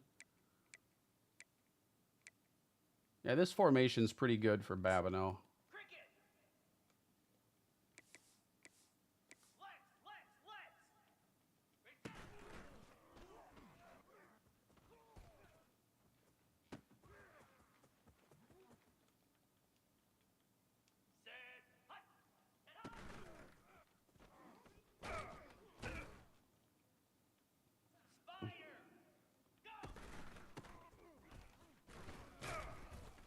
It's fun seeing these broken tackle animations. Because, like, Harms is the only guy that was making those last year. Meyer is not a broken tackle running back. He might be more so this year because he's up to, like, an 80. But Meyer is just a big speed back, really. To me, Meyer is kind of like... When I saw Jonathan Taylor coming out of Wisconsin, to me, he was a big speed back. His speed was a greater commodity than his power. And I think of Jonathan Taylor still as a home run hitter, not a grinder.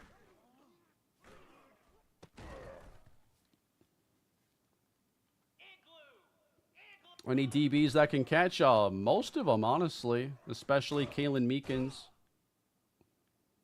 Doug Duckett and Drew Wolotarski were really good. I miss Doug Duckett, man. I also miss when... Was it Martin Parker got injured and I gave Terrence Johnson his number for a game? Trying to remember if that was the injury or if it was the other way around. I think it was Martin Parker who got hurt. That was a heartbreaking one. There was some heartbreaking injuries in that game. Season ending, career ending, because it was seniors going down with no way to extend their careers.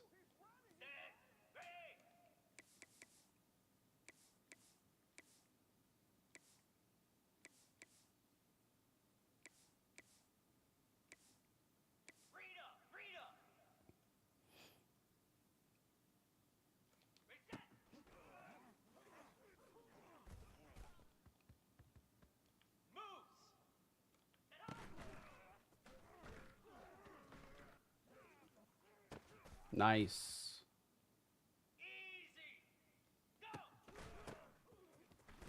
I just wish we could have brought Ogbonna along for this ride. It would have been really nice to have continuity at quarterback, to see him develop naturally with us.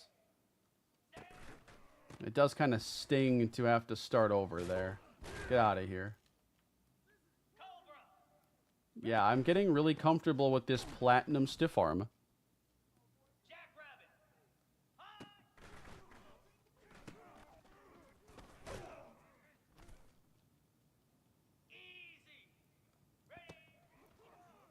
Sleeping on Grimm a little bit. I mean, he's fast with good short route running and release. So there's definitely a good skill set there for this year. And we run a lot of short routes.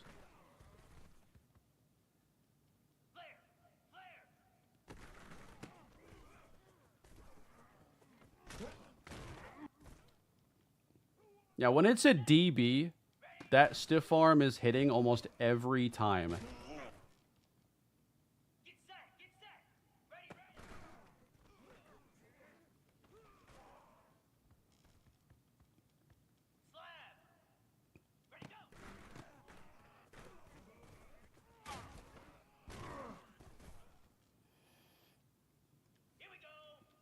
I haven't put Sampson in the game yet. I don't anticipate him having a major role because of how good the top of our running back depth chart is.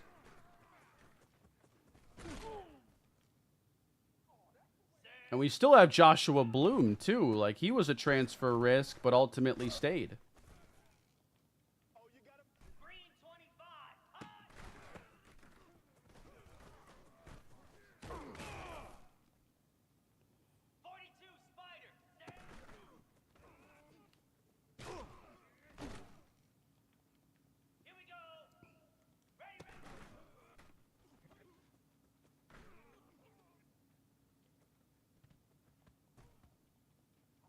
This team is going to be automatic in short yardage. And the key is you got to get yourself to short yardage. We cannot get away from what let us be so good a year ago. Oh, Grimm is leaving a strong impression here, I will say. He's athletic in the short game. He's made some nice catches.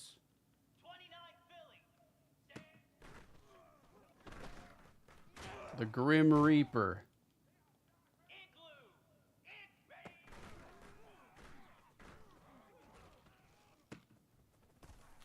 He's winning on those deep comebacks, too, a lot. Not that. 3 1,000-yard rushers. I think there's only room for 2.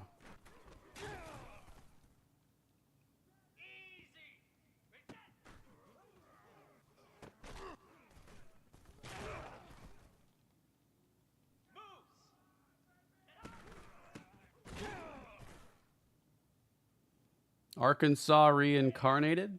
What was that Arkansas backfield? You had Darren McFadden, Felix Jones. Was there one more I can't think of right now? All right, that comeback's just so good.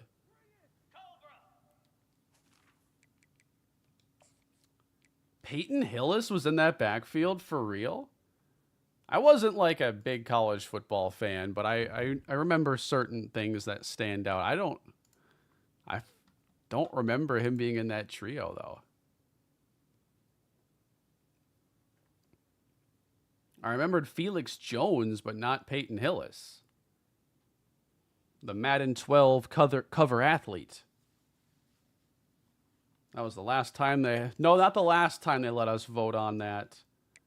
But it was one of the last times. They were not going to let us have that kind of power again.